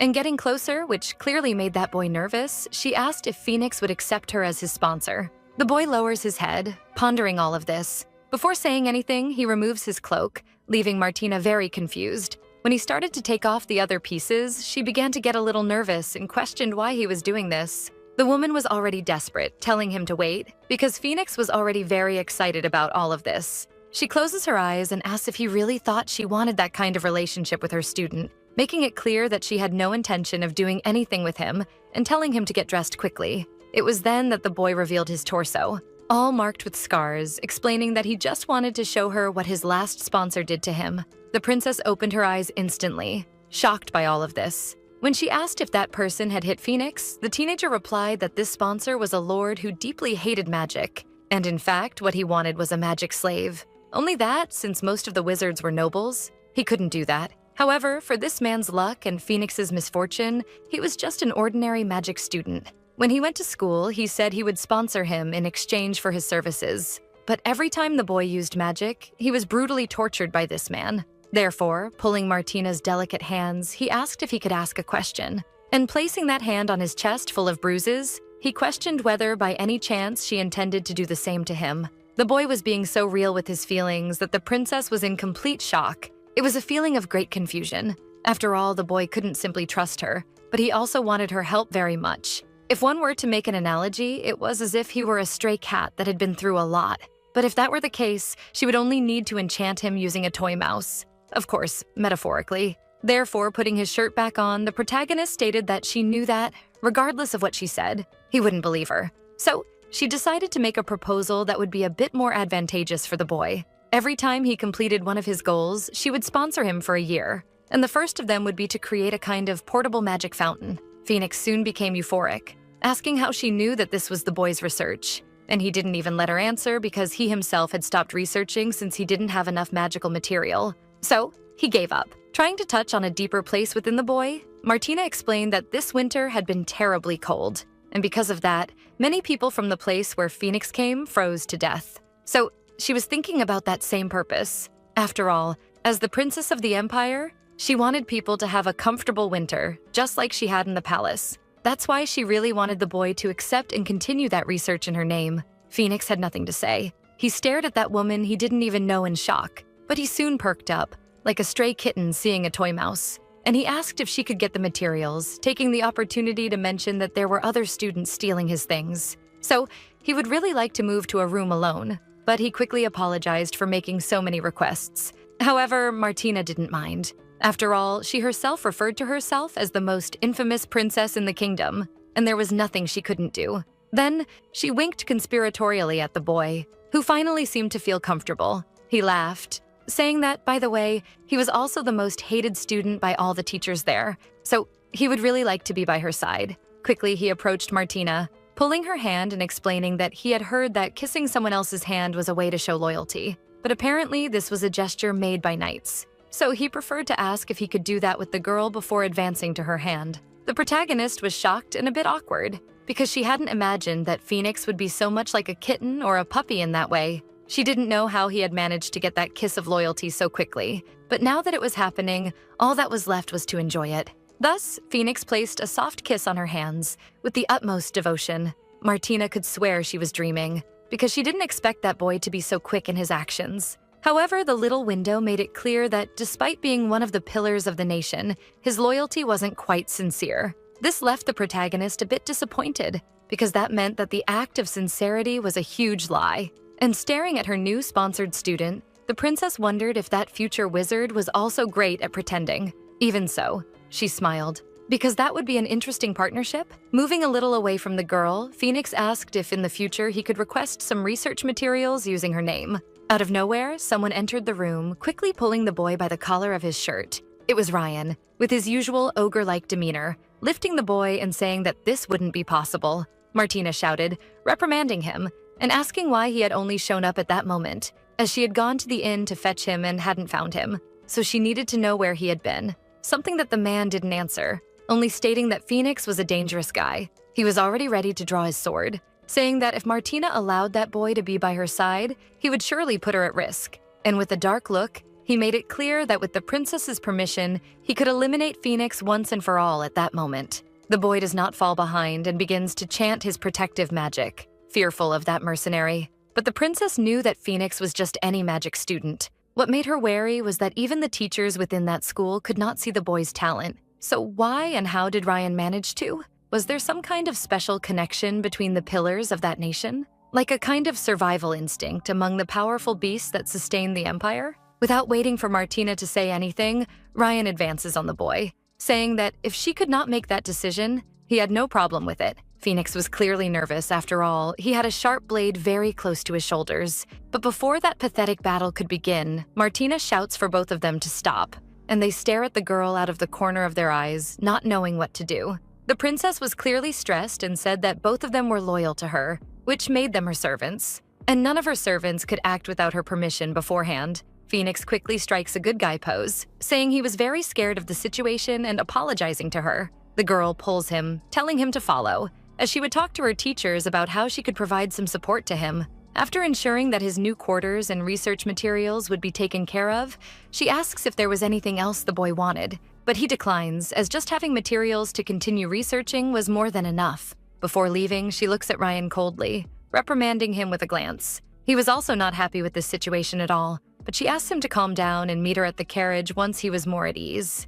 Before leaving the room, Phoenix sticks his tongue out at the mercenary, mocking him, and then he finally closed the door, leaving Ryan alone in that room full of hatred. He no longer knew what to do to protect his princess. Besides being upset because he had provoked anger in the girl, because of his impulsiveness, he let himself be carried away. The mercenary had an immense desire to kill anyone who might be a threat to the girl. It was as if he were going insane. Since the day he swore to be loyal to the princess, he began to dream of Martina every day. And look, I don't know if there is therapy in this universe, but he should seek some. He remembered one of those dreams where he saw Martina with a cloak, as if she were hiding, revealing all her beauty only to him. He remembered how he would wake up confused about the true identity of this woman in his dreams. After all, in real life, Martina did not have short hair, but there were more pressing matters to worry about. He needed to find out, because every time the two were apart, he felt an intense pain in his chest. That only stopped when he was fighting someone.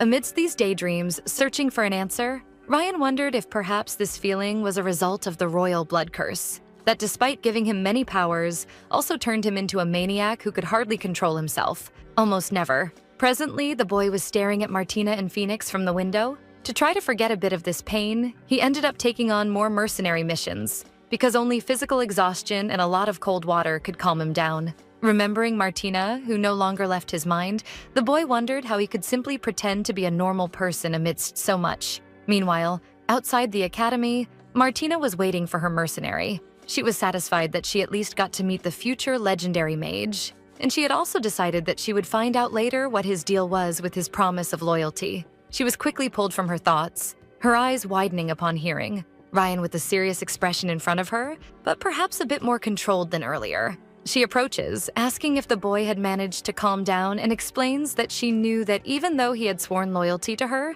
he would always carry the blood of his family. And she recognized that he was still a prince theoretically, so she respected his wishes greatly. But before the girl could caress his face, he grabs her arm, asserting that this had nothing to do with who he was. And he moves closer to the girl, making it clear that he wanted to belong to Martina, and only her, because he was her servant and wanted to be deeply connected to the girl. Therefore, he made a very unexpected request. He wanted her to carve his name into his skin, which, in my opinion, is an unparalleled madness. Of course, Martina cannot find this kind of request normal, right? After all, he wanted her to write his name on his skin, which is quite strange. But on the other hand, the boy seemed to be very anxious. So if he could do anything to calm his mind a little, it would be better. She pulls a lipstick from her clothing, explaining that since she hadn't brought a pen, she would have to use it. But the boy stops her, pulling her hand, and explains that he didn't want her to use that kind of thing. After all, the lipstick would wear off quickly and wouldn't leave any mark on her body. Martina trembled at the boy's touch, and she screams, telling him to let go as he was hurting her. And so he does. Realizing that he might have gone too far with the girl, Ryan even tried to apologize, confirming that he had made a mistake, but was surprisingly pushed by Martina. He stared at her, not quite knowing what was happening. Then the girl asks if he wanted something that would end his pain, or at least disguise it. Suddenly, the girl pulls one of the roses from the beautiful garden that surrounded them, and states that only a pain greater than the one he was feeling could help him. And then she asked where exactly the mercenary would like the girl's name to be engraved. So he pulls his shirt a little, asking the girl to make the engraving on his chest, which was open just for her. Martina carefully approaches him so that the boy doesn't get scared, and using the thorns of the rose, she begins to make a small cut on his skin. The atmosphere between the two was tense as the girl carved the name into Ryan's chest, who apparently was the most loyal person to her, indeed. And he felt the pain of the thorns on his skin, but said nothing. She was halfway through the name when she stopped, to ask if that sensation didn't tickle or itch, but Ryan gently takes her hand, before saying that he was getting exactly what he deserved. Only the girl disagrees, saying that he didn't need to go through all that pain. It was then that he noticed that Martina's hands were also marked because of the thorns. And licking his wounds, he makes it clear that as long as he was alive, he wouldn't let the girl get hurt again. Martina's eyes sparkled at that phrase, and the little window appeared, informing her that now the boy had confirmed his effective loyalty to her. Also warning that with a real bond between the two, the first kiss transmitted 100% of his energy,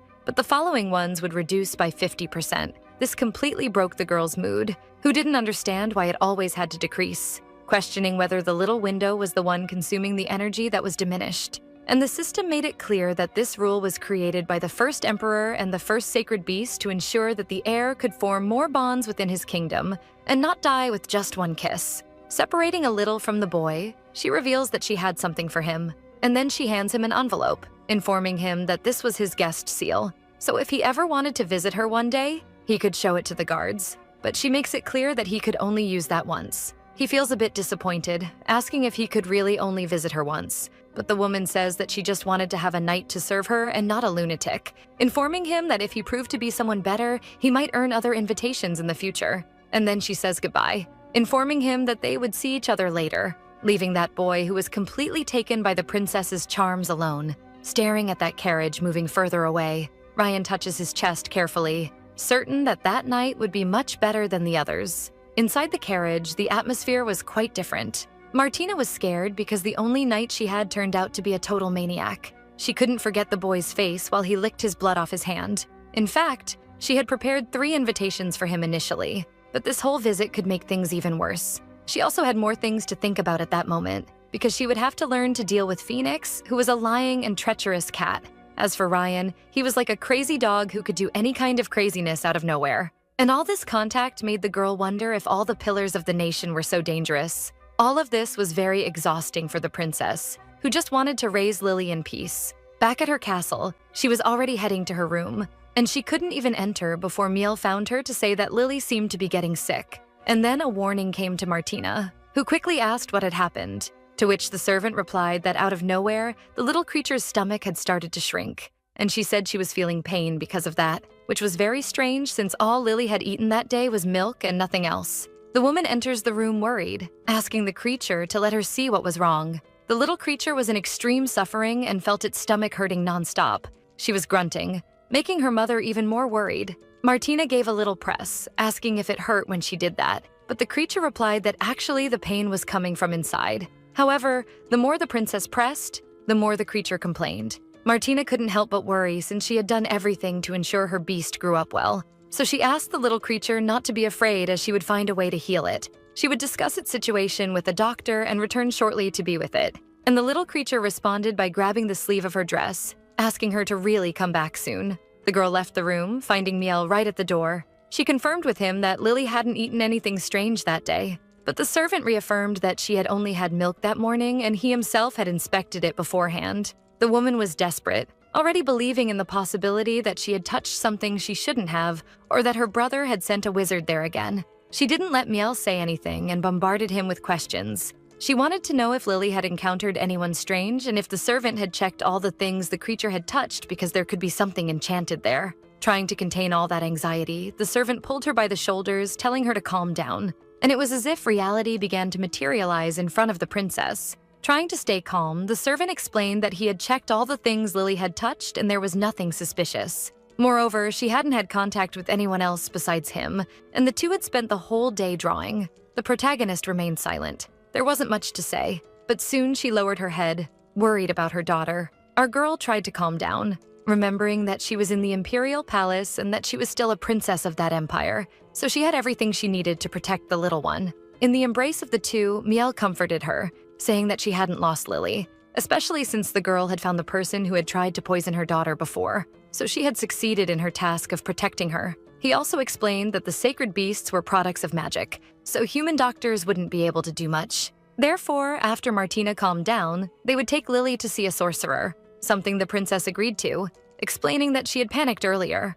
At that moment, Miel acted more like a friend than a servant, and thus made it clear that he was doing a great job, but couldn't help but wonder silently if he was the only man with whom she became so vulnerable. He was about to close the embrace with his hands because he wanted to get a little closer to her. However, the girl pulled away, asking what was wrong because he was very quiet. But Miel gave an awkward laugh, saying it was nothing serious. Suddenly, one of his maids appeared in the hallway calling for the princess, and she explained that the queen was requesting her presence. Martina had no idea why her mother wanted to see her since this wasn't very common, especially in such a desperate moment like that, but she couldn't just say no, so she asked Miel to take care of Lily and to help draft a letter to send to the Tower of Wizards. Noticing that he hadn't moved, she questioned what the boy was staring at and asked if he had heard what she told him to do. That shout was enough to make Miel's eyes widen, asking her not to worry, making it clear that he would take care of everything while Martina grumbled that if he didn't deliver that letter, he would be punished by massaging her shoulder for an entire month,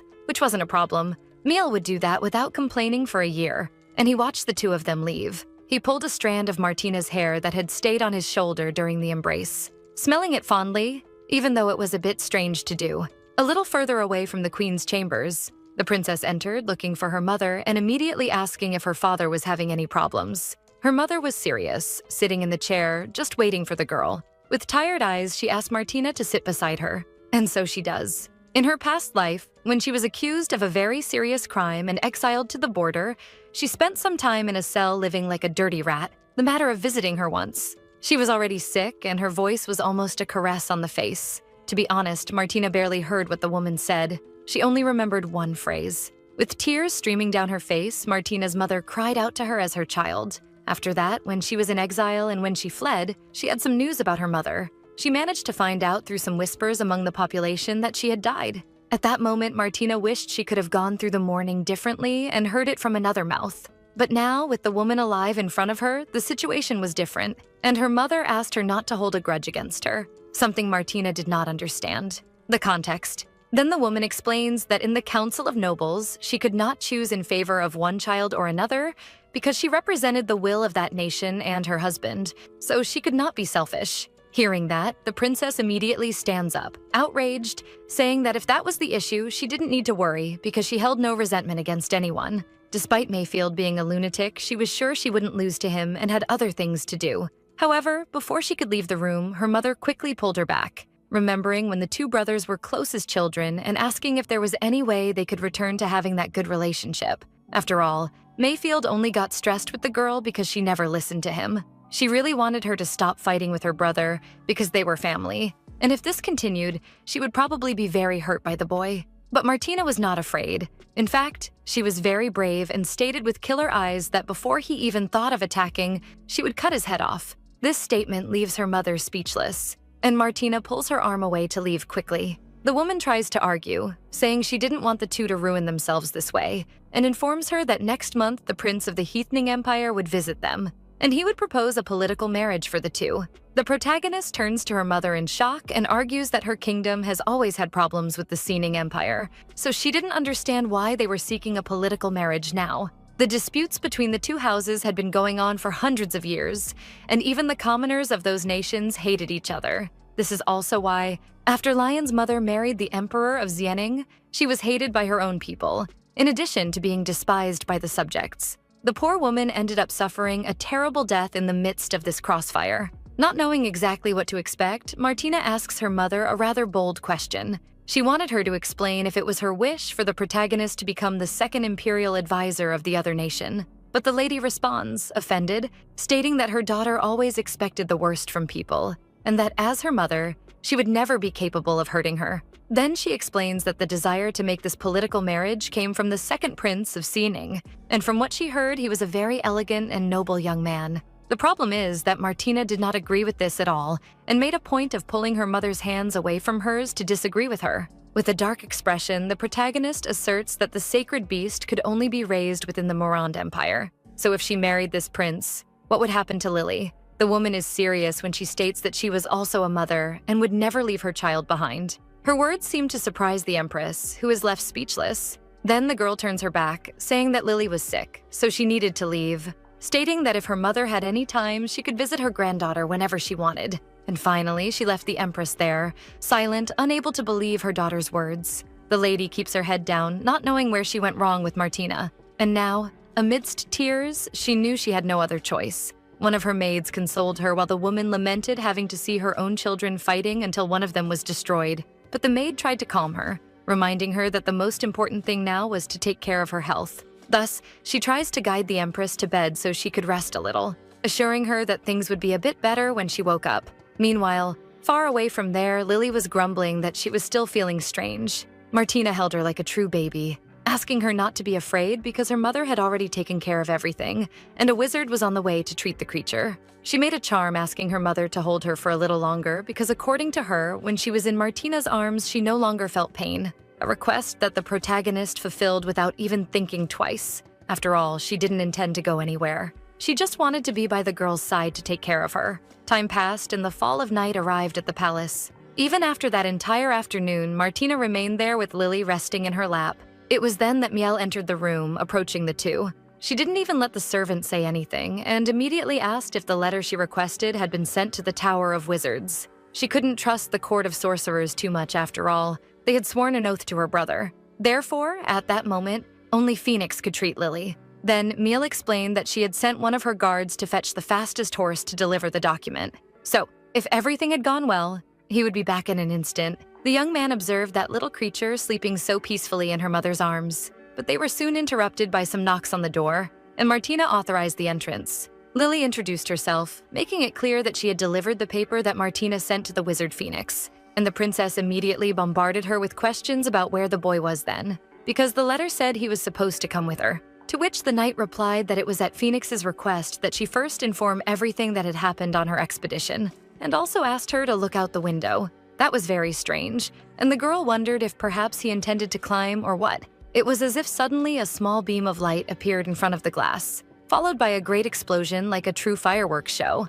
And this ended up waking the sacred beast, which slowly opened its eyes, asking what that sound was. When she realized it was fireworks, the girl couldn't help but be amazed. The sky was covered with those fireworks, and one of them even formed the shape of a very cute kitten. Martina smiled with her daughter in her hands and asked if she liked that, something that Lily confirmed without even thinking twice. It was then that she understood. So in the letter she had sent, she informed the wizard that she would be taking care of a very small child. The princess couldn't help but feel very grateful for that, because that was why Phoenix had prepared that whole show with fireworks in the shape of little animals. And Lily was very excited. The two joked about having a little animal that looked a lot like Lily and laughed about how she managed to get so high. But the little creature spoke seriously, stating that in the future she would also be able to fly. Seeing her daughter so energetic in that way gave a certain relief to the protagonist. And it also made her think that perhaps the problem wasn't very serious after all. Surprisingly, the next firework that exploded spelled out the name Martina. Down in the palace square was Phoenix controlling everything with enviable mastery. However, he paused to think for a moment. He began to consider that perhaps he was doing too much, but he didn't let himself be swayed by that thought. After all, he was the new vassal of Her Majesty. Moreover, to ensure that everything would happen in the best possible way, it was better to be on Martina's good side. However, when he entered the room, he was greatly surprised. He didn't know that the child in question was that thing, but for the princess, that was something natural. She even introduced her as her daughter, and the sacred beast opened its arms to introduce itself as well, very happy with the wizard's presence there. She got even more excited, asking if it was really Phoenix who did all that with the fireworks outside, something he confirmed. But he couldn't disconnect from the fact that the sacred beast really existed and wasn't just a folklore of the nobility. And while petting Lily, he realized that she was quite cuddly like a stuffed animal. Martina laid her down in her crib and explained that she was made of condensed magic. And that was exactly why she asked the wizard for help to treat her, explaining that the little creature was complaining of a stomachache. The boy didn't understand. He was just an ordinary student from the Tower of Wizards, so he asked if the princess really wanted to trust him to resolve such an important matter. To which she replied that she believed that in the future he would surpass all the other sorcerers and become the best of them. Phoenix looks at her a bit uncertain still. Perhaps he didn't know how that princess found him, let alone why she believed so much in his potential. His lips tightened in tension in such an unusual situation. After all, the girl in front of him was the first person besides himself who believed in his potential. So he resolved to use his powers even though he was unsure of what he could or couldn't do. As he chanted that magic, he felt very uncomfortable. But finally, the boy had found the exact spot of the pain. The magic he was experiencing was very different from any other he had encountered, especially the human one. It was mysterious and immense. It made him think that this was the sacred beast carrying the fate of that empire. When he finally says something, it's to comment to Martina that the creature's body was very different from any existing human or animal. This was because it overflowed with pure magic. The creature even shone with how intense this magnetic energy was. But he explains that the problem in Lily's stomach came from a strange magic that had not been digested by her, and it ended up influencing the rest of her energy. This leaves Martina a bit worried. She suspects that this magic probably came from the second kiss of loyalty that Ryan gave to the princess. He remembered very well the face he had, and the little window informing that the energy transferred by kisses would decrease by 50%. When he asked if there was a way to solve this, Phoenix responded cheerfully, explaining that since she couldn't digest it,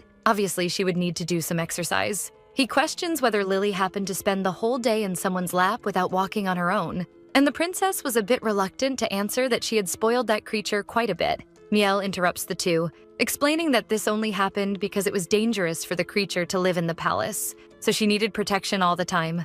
The mage quickly glares at him with a mocking expression, but Martina steps in front of the two, saying that she didn't need anyone to defend her, and she admits that she had indeed spoiled the girl a lot, but wanted to focus on the solution. So she asked what would be best for her, suggesting a daily walk. But Phoenix replies that this time he could help solve the problem. And using all his skills, he was focused on trying to trace the pattern of magic within the creature, because as long as he could do that, there was no problem he couldn't solve. The boy smiles confidently while using his knowledge, feeling that he was impressing the princess and nailing it. Meanwhile, Miel tried to shield Martina's eyes from that light that was almost blinding them. It didn't take long for the entire room to light up, and when the two noticed, the little one was already feeling a bit better. She moves slowly, also opening her wings and stretching out to make sure everything was okay, before jumping onto her mother and celebrating that she was finally not feeling any pain. The princess makes it clear that from that day on, things would change because Lily would have to go out to walk on her own, and she would only be held if she followed those instructions. The sacred beast also thanks Phoenix very much, calling him brother, and he takes this opportunity to ask how he should address Martina then, because if he were to consider just their ages, it would be more appropriate to call her sister. This makes the princess give an ironic smile. She knew she had a great effect on the men she encountered. Meanwhile, poor Lilin and Miel had to keep staring at that whole scene, and the servant was not liking it at all, something that the knight noticed right away, but she decided not to comment on anything. So she approached the protagonist to warn her that it was getting late, and argues that the mage shouldn't leave so late. Therefore, she would take him to the mage's tower without any problem. Thus, the group makes their way to the palace exit, and Martina takes the opportunity to offer a reward to Phoenix. After all, he had healed her daughter, who was so precious. So, still a bit awkward, he asks if he could call her sister when they were alone. This makes the girl hesitate in her steps, before turning to him, who looks at her seriously. Noticing the girl's approach, Phoenix becomes even more nervous, but she doesn't mind. In fact, she seems to be enjoying it, and she states that he was a very easy person to read. And then she makes it clear that if his research with magic needed more funding, he should show her more results, and set aside his little games. The two stand there, too close to each other in silence, until the princess turned her back, asking him to go home and rest soon, calling him little brother. That woman definitely had a way of enchanting men, leaving Phoenix completely dumbfounded. He was embarrassed because it was as if the princess could see everything about him, even without saying a word. When she saw that the young man was falling behind, Lilin asked him to hurry up, and so he did. Excited, he began to ask if perhaps the knight could tell him what Martina liked, and the girl explained that she couldn't share information about Her Majesty's private life. So the wizard asked if she could give him some tips on how he could become Martina's personal guard, and the woman smiled, saying that she could even do that. She explained that in the past there were 3 other men besides her who took care of the princess, but since they were only trying to seduce her, thinking they would manage to become her lovers or something like that, they ended up saying disgusting things about Martina behind her back, and this reached an unbearable point for Lily, who ended up fighting with them. Of course, it wasn't easy after all. It was a fight of 1 against 3, but when she was getting close to her limit, someone threw a sword in her direction, something that definitely took her by surprise. It had been Martina who threw that sword, and she didn't understand why, at least until she heard the princess telling her to give those idiots a good beating in her favor, stating that if she did that, she would become her only personal guard. Sometime later, the princess was already used to taking her sacred crossbow for walks in the palace gardens, and the nobles, the maids, and even the guards did not stop observing the little creature having fun with great passion. This was because they all adored Lily, and even the way they looked at the princess had changed. Now Martina conversed with these people calmly, always bringing Lily in her lap. That's why she thought it might be time to introduce her to high society, letting all the nobles know that Lily was her most precious daughter. Moreover, she could use this opportunity to find out how many nobles were leaning towards her brother's side. Mayfield was the only thing that still worried her, because she had to know how many of those high society snobs would have the courage to stand by her side to take over the empire. Although the nobles seemed very disunited, they all had their own factions and personal interests. Of course, due to her past, few people could stand Martina, and only the nobles with a terrible reputation were willing to take her side. And that was precisely why she ordered 3 types of invitations to be prepared. A letter for all the nobles, where she could probe those villains who were in her favor, and some people who were on the fence and might have changed their minds recently. The second was for all those who had already rejected her. It was like a threat, in a way she used to do before, and among those people were some nobles who belonged to her brother. And because of Mayfield's support, they had the courage to despise the girl. But there was a third group that was not afraid of threats. They received a letter with a kind of blackmail, saying that she would reward people double, regardless of the price they wanted. Of course, they were not the best guests, but they would certainly make great spies in the future. As for those who continued to reject her despite all this, they were either very loyal to Mayfield or definitely not worth it. They were like pieces on a chessboard, very important golden pieces. But besides these nobles, there was still someone on the princess's mind. The person who was delivering her letters to thousands of noble houses every day after receiving their responses. This young man also had to organize all the information about the houses, and even someone made of iron wouldn't be able to endure this work for long. The girl quickly entered the room, finding Miel clearly tired of having to do all this. He was shocked by the fact that the girl had gone to the palace servants' squad, but she arrived complaining, saying that she had told him to rest that day, and asked why Miel was working if he was burning with fever. To which he replied that he thought if he organized those letters faster, it would help. But Martina said he didn't need to do that, and it was better for him to go back to bed soon. Pulling the young man quickly, even though he didn't move from his spot, he laughed, saying that since he was much bigger than the princess, she could end up hurting herself doing that, which made Martina even more stressed, and she threatened to delay his payment if he kept laughing. So he gave in, getting up willingly from his bed. Still, he was worried about being able to transmit his illness to the princess, arguing that she shouldn't be there at all. Then Martina carefully places her hand under Miel's forehead and states that he seemed to be better than in the morning. Even so, he needed to rest. The boy nervously takes the girl's hand, pulling her away from there, and arguing that she shouldn't treat a mere servant that way. The two were too close to each other. But Martina didn't care. In fact, she wanted to know why Miel wanted her to follow the etiquette of princesses so much. After all, everyone already called her the evil princess, so doing that wouldn't change her reputation. Only the boy said that wasn't what he meant. What he was saying was that she was too good to a servant, and that would end up causing a misunderstanding with other people. Finally, the princess understood what he meant. However, she didn't care about that. According to her, her servants were hers, so she could treat them however she wanted.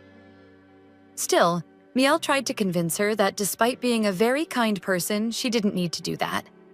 But he ended up stopping in the middle of the pretense. He was feeling very stirred up by the girl's presence there, and trying to hold himself back by gripping his own hands, he gently asked her to leave his room. Because a princess shouldn't be wasting her precious time with a mere servant. Martina turned with sad eyes to the boy whom she secretly considered a friend, and she walked slowly to the door, trying to avoid looking back. She couldn't believe she had been rejected even by the servant. Far away from there, at the chief judge's residence, the princess's carriage arrived, and she was quickly welcomed by the household servants to be guided to her master. The girl followed the maid through the corridors, while Lily, who was in her lap, asked who they were going to meet. To which the princess replied that it was the most important judge of that nation. But the child had no idea what a judge was, so the girl simplified it, saying that if someone did something bad, it was the judge who decided what would happen to that person. But that didn't exactly give a very clear view of what this guy did. And the little creature even commented that it seemed quite scary. And for that reason, she would behave even better than usual. But Martina explained that she didn't need to do that. She could just be herself, because that old man wasn't a cruel person after all. Matthew Douglas, the chief judge, had been born to judge good and evil, and in his heart, the thin line that separated these two spheres was more important than anything else. In his past life, it was his hammer, the one responsible for sentencing the princess to a lifetime of exile. And now, there he was at the top of his palace like a true king. He was the first to return Martina's 3 invitations in that life. But now there it was, a tea with cookies on the table ready for her. He bowed to her, saying it was an honor to serve the princess, who also greeted him respectfully. Lily made a point of saying hello, although she was a bit shy and scared. And Matthew commented that he thought the sacred beast shouldn't leave the palace, because she needed to always be in a protected place and surrounded by people of royal blood. But Martina asked him not to worry, because she had brought many guards with her. Then she told Matthew to sit down. He sighed, knowing there was no way to go against all that stubbornness. Without further ado, the girl explained that she had come there to personally ask why he decided to decline the invitation to the creature's full moon party, to which he replied that he had explained in the letter he sent that he hadn't been feeling very well lately, and he didn't want to ruin the girl's party with a sickly appearance. But she counters by asking what he would say if he knew he was the only person she wanted to invite, because she wanted him to bless her so that she would have a soul as just as the judges. Even so, the guy says there were other people who deserved this honor more. Martina was in a tight spot, thinking about how she would argue with that old man who lived to argue with others. The girl clenches her fists, trying to contain her anger, and she explains that the fireplace in her room was very hot, so she was going to get some fresh air, but she asks him to keep her daughter company in the meantime because she was too fragile to accompany. The young man even tries to argue that this wasn't a good idea, but he is soon provoked by Martina, who questions whether he would really oppose doing something so trivial in Prudel. So with no more excuses to give, he has no choice but to give in to Martina's wishes. When she reached the porch, she made a point of stretching. That tense atmosphere was doing her no good, but she also knew that this whole fight was pure acting for her to get what she wanted. In fact, she had arranged everything perfectly with Lily about what to do. The creature felt like a movie star. It was definitely better for the princess to tone down the fantasy books than little Lily. In her past life, due to Mayfield's schemes, she was sentenced to death, as we already know. But the supreme judge persuaded the other nobles until that sentence was reduced to mere exile. She remembered Mayfield arguing that she had been imprisoned and yet continued with the sacred beast's passage rituals, which proved she had no intention of harming her. But Martina was curious because he had always hated her arrogant little ways.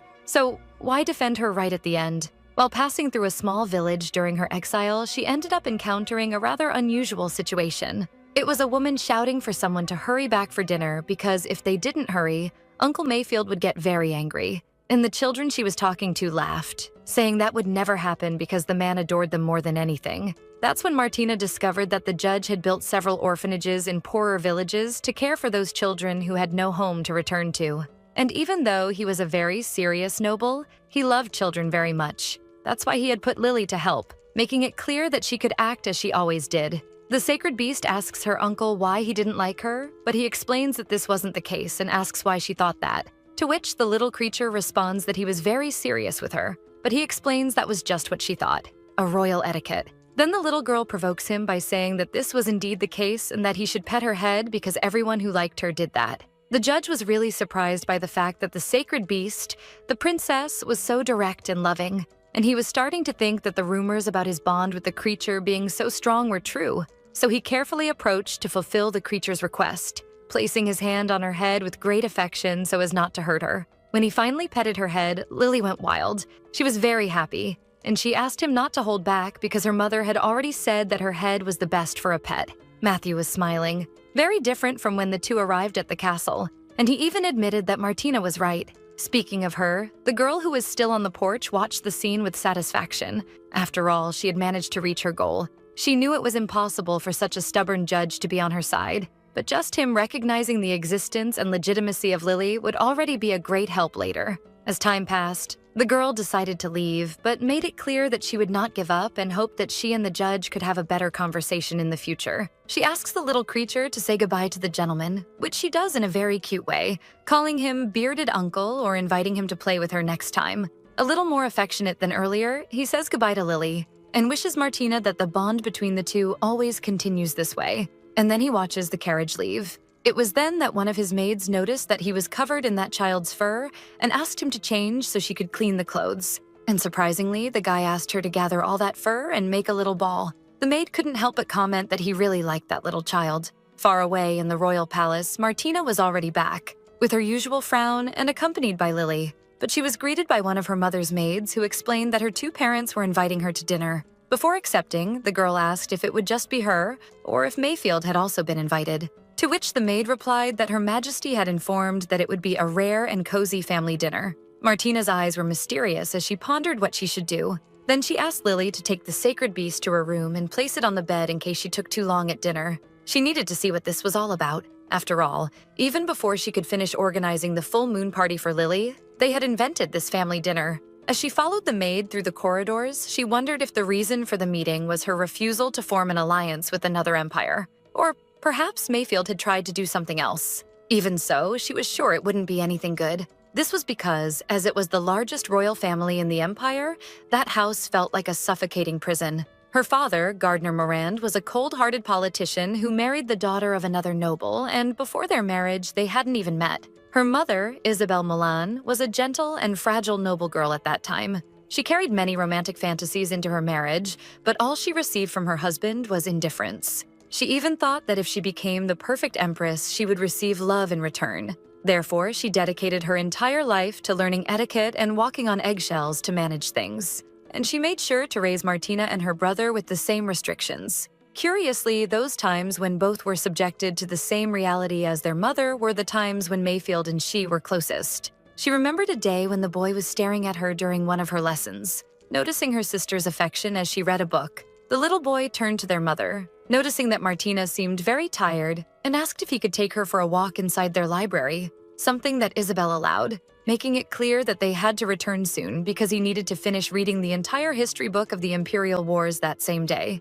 And so they went, in that immense palace, and in that library surrounded by books that they couldn't even count. Mayfield held his sister's hand while the little girl tried not to fall asleep. She asked if he had made up that excuse just to avoid studying, as he was certainly not keeping her company out of kindness. But he scolded her, saying that she needed to speak more quietly. And since she had figured out his whole plan, he could play a little with her, suggesting that they play hide-and-seek in the library, something that the little girl accepted without a second thought, because it was much more exciting than reading any book that was inside. Hide-and-seek was a game that the two siblings loved to play frequently, and he came up with this idea because Isabel insisted on keeping them locked in the library all day. So the little boy opened one of the books, saying that today it was his turn to hide. So he would use that book. Basically, the person responsible for hiding would choose a book and place a piece of paper inside it, and then they could hide it on any shelf in the library. They would ask a question, and the answer would be on the note. So Mayfield asked if Martina wanted to know something, and the little girl became thoughtful,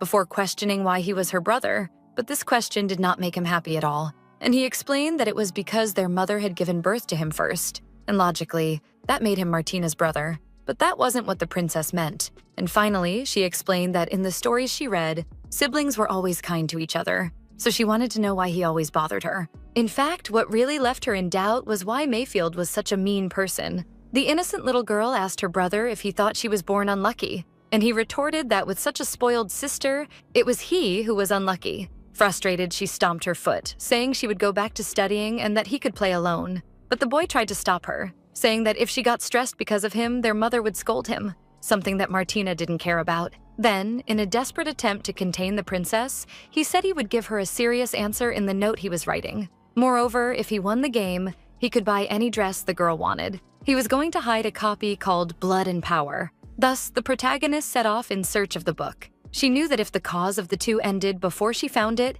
Mayfield would win. That's why she always worked very hard. But that day, she didn't seem to be very lucky. However, she didn't really care since she already had several beautiful dresses in her wardrobe, and she was only playing that game because she wanted to defeat Mayfield. It was then that a book slightly protruding from the shelf caught her attention. It was definitely the one the princess was looking for, However, she couldn't reach it without help. It didn't take long for her brother to approach, offering that help to hurt her pride. And it worked since the little girl turned around, stressed, denying the help and accusing him of having placed the book up high on purpose. Continuing the provocation, Mayfield reached out to grab the book, and he made it clear to Martina that if she begged, he could help, and in this way, he would still count it as a victory for her. The princess couldn't believe what her brother was doing. He was the person she hated the most at that moment. Hearing those harsh words from his sister, the little boy suggested that she could admit her defeat, and since he was her brother, he wouldn't punish her for it.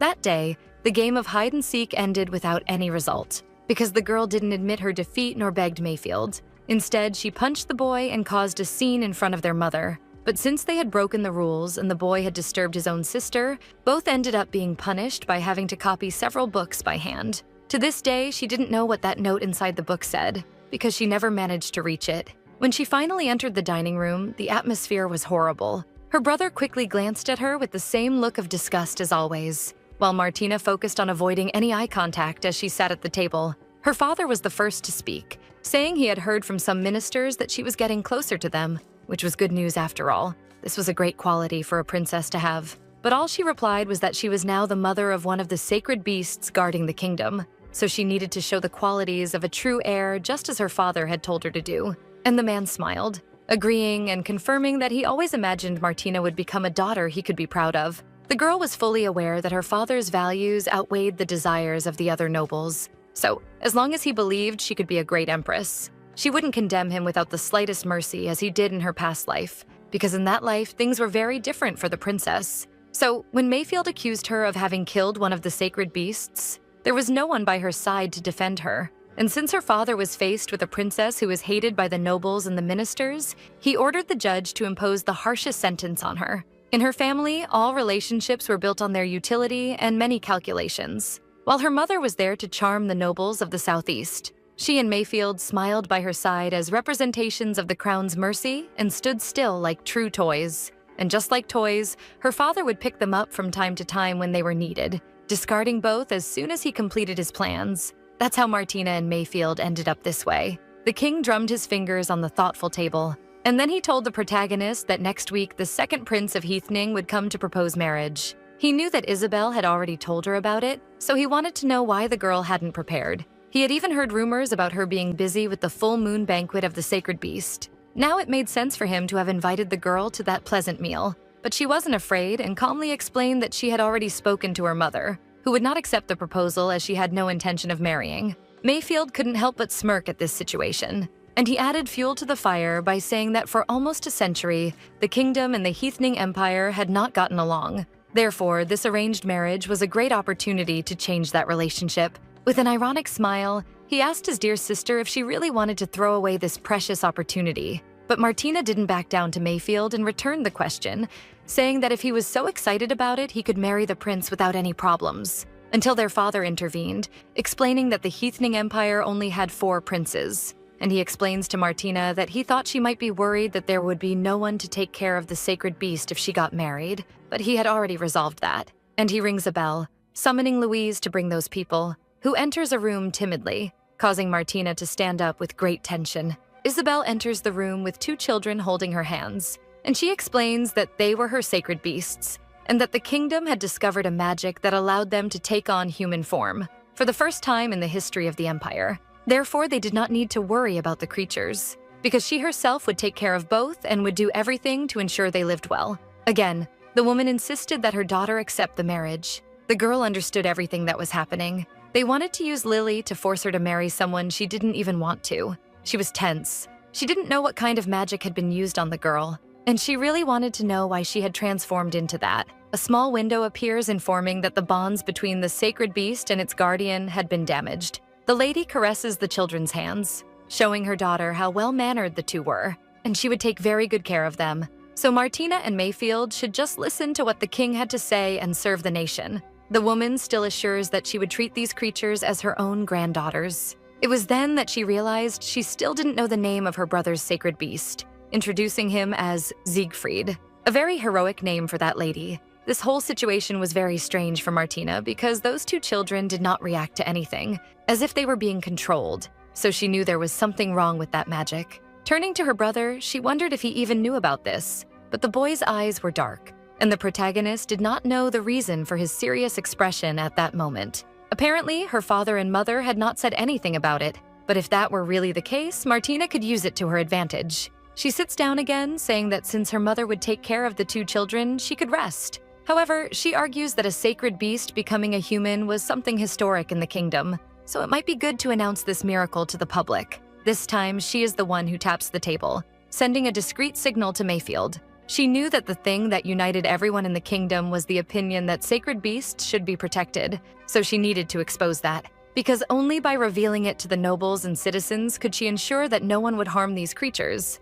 Martina knew she couldn't trust anyone in that family, not even her father. She had already sent a signal to Mayfield, and if he was as smart as she thought he was, he would understand. Speaking of the boy, he soon opened an ironic smile, agreeing with his sister that it would be great to announce that the two sacred beasts had turned into humans on the same day, arguing with their mother that if they didn't do this, his treacherous little sister would tell people that she managed to achieve this feat before him. The king gave the final word, saying it was a good idea and that he would consider it, surprising both Martina and her brother. However, he made it clear that this would only happen after they did everything they were supposed to do.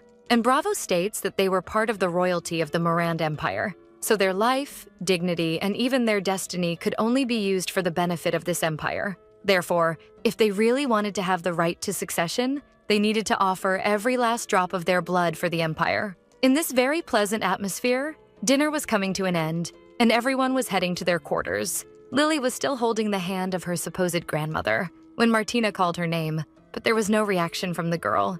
In a supposition, Mayfield comments that they must have used forbidden magic. After all, they knew that their father was capable of anything. In his mind, these sacred beasts were just another tool for him to seize all the power. The protagonist turns to her brother with a look that could kill anyone who looked at her, and then she calls him for a serious conversation. The two head to the most private place possible, on one of the castle's balconies, and the woman breaks the silence, commenting how the scene from earlier reminded her of when they were still children, which the boy confesses is a surprise, because he couldn't even believe that the protagonist missed him. Sensing the direction of that conversation, the girl makes it clear that if he didn't want to talk, he didn't need to have responded to the signal he gave at the table earlier. Then, losing a bit of his tough guy pose, Mayfield confirms that he knew what she was talking about when their father swapped them when they were still children, and she can't help but point out that they were roughly the age of the sacred beasts in their human form. But of course, the prince can't hold back and comments that actually she was a bit smaller. Ignoring that, she recalls that several noble families in the past joined in a rebellion, catching the empire off guard, and despite him negotiating with those nobles in front of others, he was already preparing a way to take out and end the lives of his enemies. Moreover, their father even had the audacity to swap them as hostages to ensure that his enemies would lower their guard a bit. And Mayfield remembers that after that, they spent a year locked in a stable with a terrible smell. He also remembered one of those arrogant nobles who thought they had already won the battle, and ignored any threat trying to take the girl. It was almost pathetic. All it took was for Mayfield to cut him with a piece of horseshoe. After that, he started screaming and ran away from there. The girl smiled, asking if, by any chance, he didn't remember the embarrassing moments he himself went through. And she made a point of commenting on how he ended up getting malaria and spent days with a fever, while Martino had to beg to get some medicine for the prince. When all this happened, they barely spoke to each other because talking too much made them even hungrier. They were like a pair of stray dogs that no one wanted. Still, they were united. The two toast amidst laughter, recalling that when their father finally won, he thought the siblings were already dead. But to his misfortune, they were very much alive. The young man rests his wine glass on the counter, before asking if the girl didn't want the sacred beasts to be used as hostages and therefore wanted help to recover them. He understood perfectly, even without her explaining. But Mayfield would like to know what he would gain in return for this help, and Martina thought for a moment, seriously, before responding. Opening her heart for the first time in years, she explains that he was her only brother and the only person she could minimally count on. But the young man quickly pulls her face so she looks at him, saying that she was a great actress. Changing her posture, Martina gets straight to the point, asking what he wanted, but makes it clear that she wouldn't give up the line of association. Then Mayfield thinks of another thing he wanted. He wanted a territory in Kayland that was in the girl's hands, something she had no problem handing over, as long as he committed to recovering the sacred beasts while she was there resolving the marriage issue. Thus, they seal an agreement with the guarantee that Mayfield would do the possible and the impossible. But before she leaves the balcony, she congratulates the protagonist for becoming family again, calling her dear sister. Inside the castle, the girl walked, thinking about the conversation. She knew she couldn't trust her brother 100%, but that agreement would be enough for him not to turn against her while her father forced her into this marriage. However, she had no idea what to do about this last part. However, her thoughts were interrupted when she entered her room and found a terrible scene. Miel was completely injured, being bandaged with the help of Lilin and Louise. So she immediately asked what had happened. Then, Louise approached and explained that Martina had asked her to take the sacred beast directly to her room, but shortly after that, the queen arrived saying that she was the one who should take the beast. And with her were 12 guards, so the three couldn't stop the woman. Miel ended up injured, precisely trying to recover the sacred beast. And the servant apologizes because due to his fault, he couldn't protect Lily. The princess looks deeply at him, thinking about what to say to that young man. But before she speaks, she asks her maids to wait outside, something both quickly agree to. Then she approaches Miel and asks if he was hurt, asking to see up close. The girl tries to touch him carefully, and even so, the butler remains apprehensive, arguing with her the same thing as always, that she was a noble princess and shouldn't be looking at a male body so closely. But she simply replies that it was okay because she had seen other men before this. And this statement manages to floor Miel, who should be more worried about his own health than about jealousy. Even so, he maintains his speech, saying that he didn't deserve this care because he was just a servant. And he changes the subject by asking if the girl happened to know where Lily was. After all, he was also quite worried, as it seemed there was some resentment among the people brought by the queen. Without much fanfare, Martina explains that her mother had used some kind of magic to turn the creature into a human being, but Lily didn't seem well at all. Basically, they were using her as a way to blackmail Martina into a political marriage. She explains that they also took her brother's sacred beast, so she ended up with few options, besides joining him for now. This indeed surprises Miel, and he asks, indignantly, if the girl had really asked Mayfield for help. His eyes fill with rage for a moment, and he questions the protagonist if she had needed to ask someone like the prince for help, just because he himself couldn't do anything right. And all this self-deprecation makes the girl even more stressed about the situation, asking what the hell he was saying. Then Miel continues in his spiral of suffering, explaining that because he couldn't stop the queen and even less protect Lily, the monarchs found a weakness to exploit, and now Martina had to ask for help from the person she hated the most in the world. The boy was truly losing his mind, shouting that he didn't even know what he was doing in that castle after all. The mercenary could take care of the guards, and the new mage could heal Lily, but Miel was completely useless as a servant. It was then that the protagonist decided to put an end to that whole show by slapping the servant in the face and telling him that she didn't want to hear another peep. She argues that he had dedicated his entire life and everything in his life to her, so she didn't need more proof of his usefulness. Miel was completely disoriented, not sure if it was from the slap, the words, or both. Still, he finds the strength to say that he would like to be more useful to the princess, as he hated seeing her sad without being able to do anything about it. But he quickly apologizes, as he knew the girl must be very sad about all the current events, and then asks to leave, telling her to rest a bit. Martina just watches him leave without saying anything. The girl was downcast about the whole situation, and alone, she repeats that Miel was someone very useful to her, sunk in tremendous loneliness. This was because the girl felt he had been very useful since they were children. He made that vow. She remembered when she was sad, and the boy would just stare at her. One time, he asked if the prince had provoked her again, and she hit him with a pillow, having to listen to shouts about how she didn't even want to hear her brother's name. The boy laughed, asking her to calm down a bit, and suggesting that he could tell a story to cheer her up, and so he did. The boy knew so many different stories and always stayed by the princess's side. That day, she fell asleep, resting on his chest, right in the middle of the story. But now, Martina couldn't help but wonder why Miel had turned into someone unrecognizable.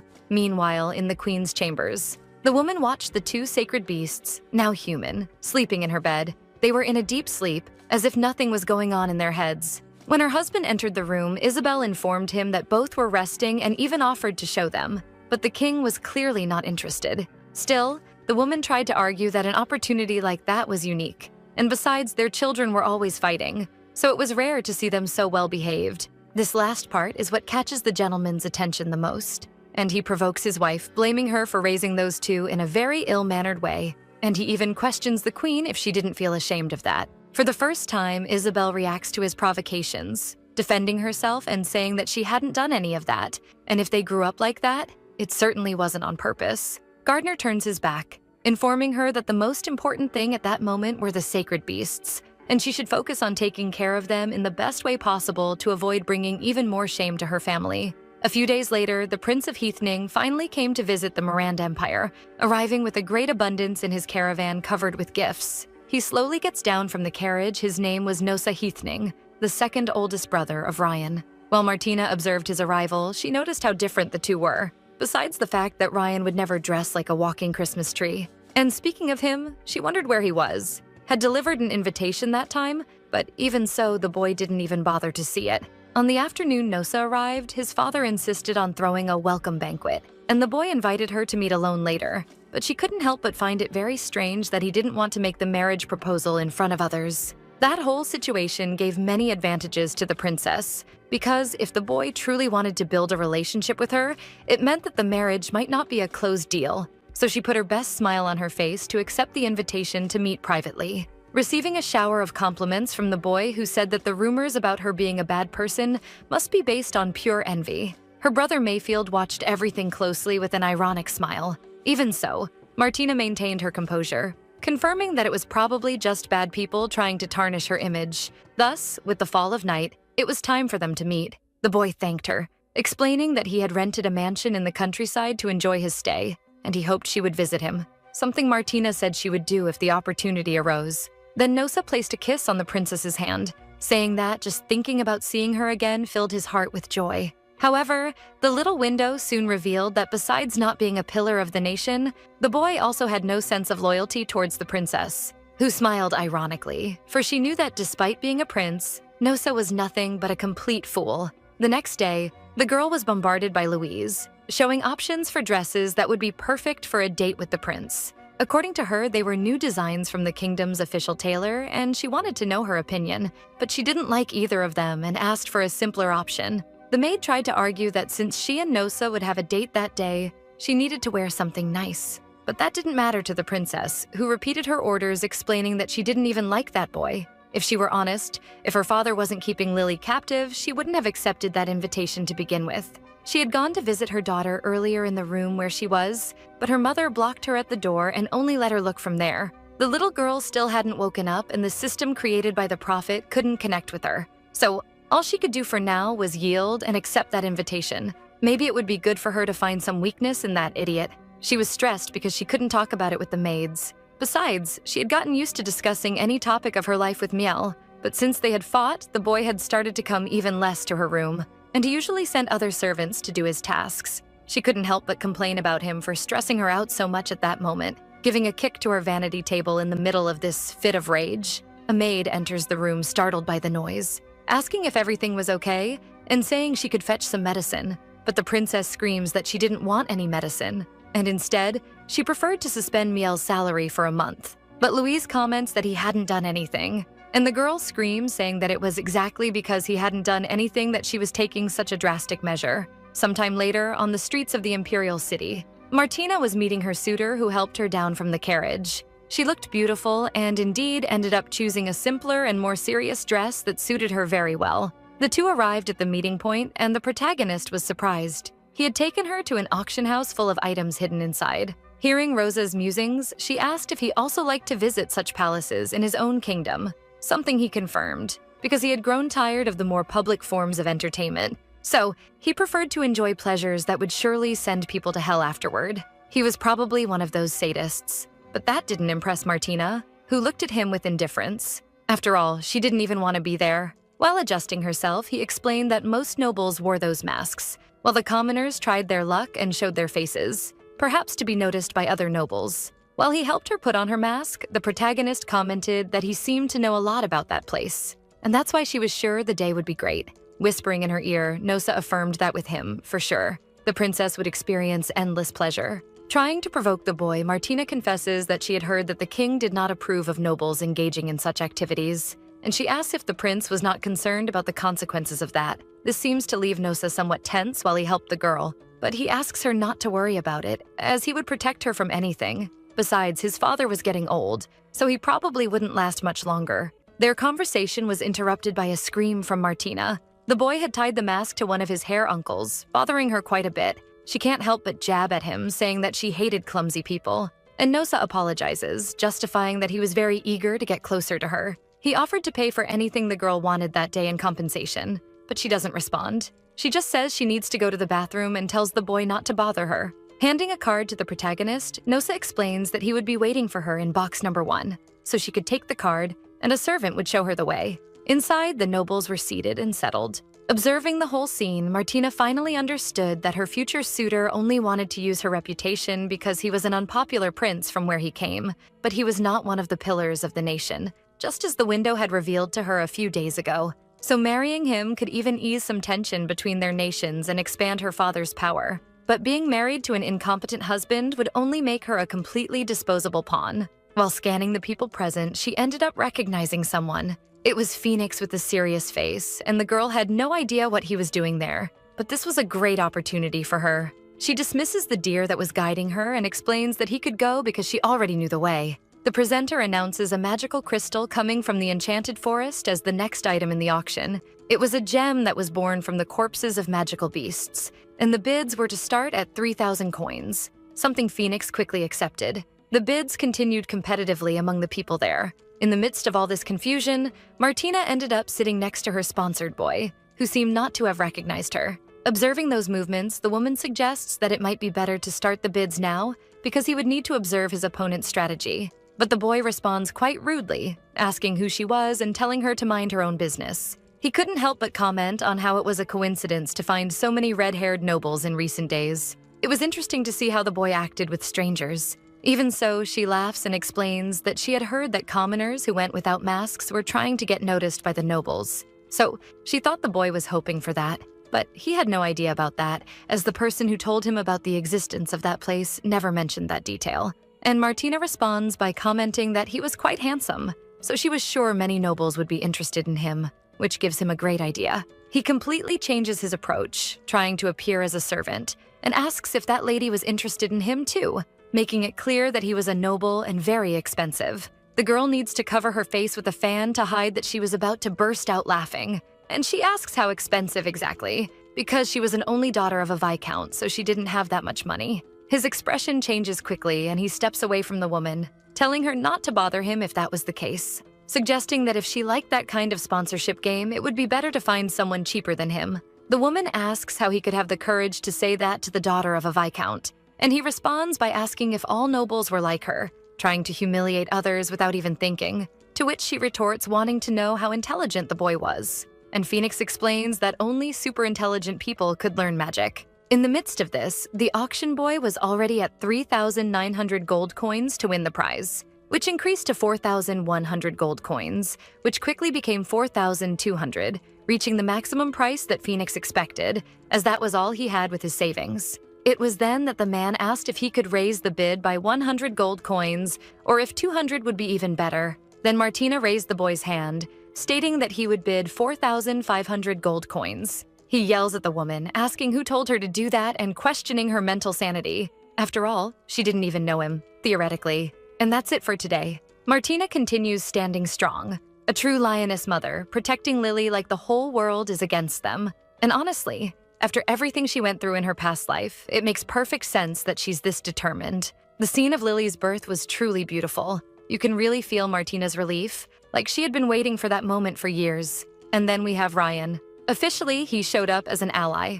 But let's be honest, the way he lifted her onto that horse like he just walked out of a historical romance novel, that has potential. For now, sure. It's just alliance and loyalty, but the way they look at each other says a lot. I wouldn't be surprised if this turns into romance later. And if it does, it's going to cause trouble for a lot of people. Meanwhile, Mayfield continues being the kind of man we're all grateful isn't part of our family. He simply does not give up on ruining everyone's life. Now I want to hear from you. Do you think Martina and Ryan make a good match? Should she even open space for romance right now? Or is it too soon? And what do you imagine for Lily's future? Share your thoughts in the comments. I love reading your theories. The story is called She Will Tame the Heroes, and I've covered up to chapter 23. If you enjoyed the video, make sure to like and subscribe so you don't miss the continuation. Kisses, and see you next time.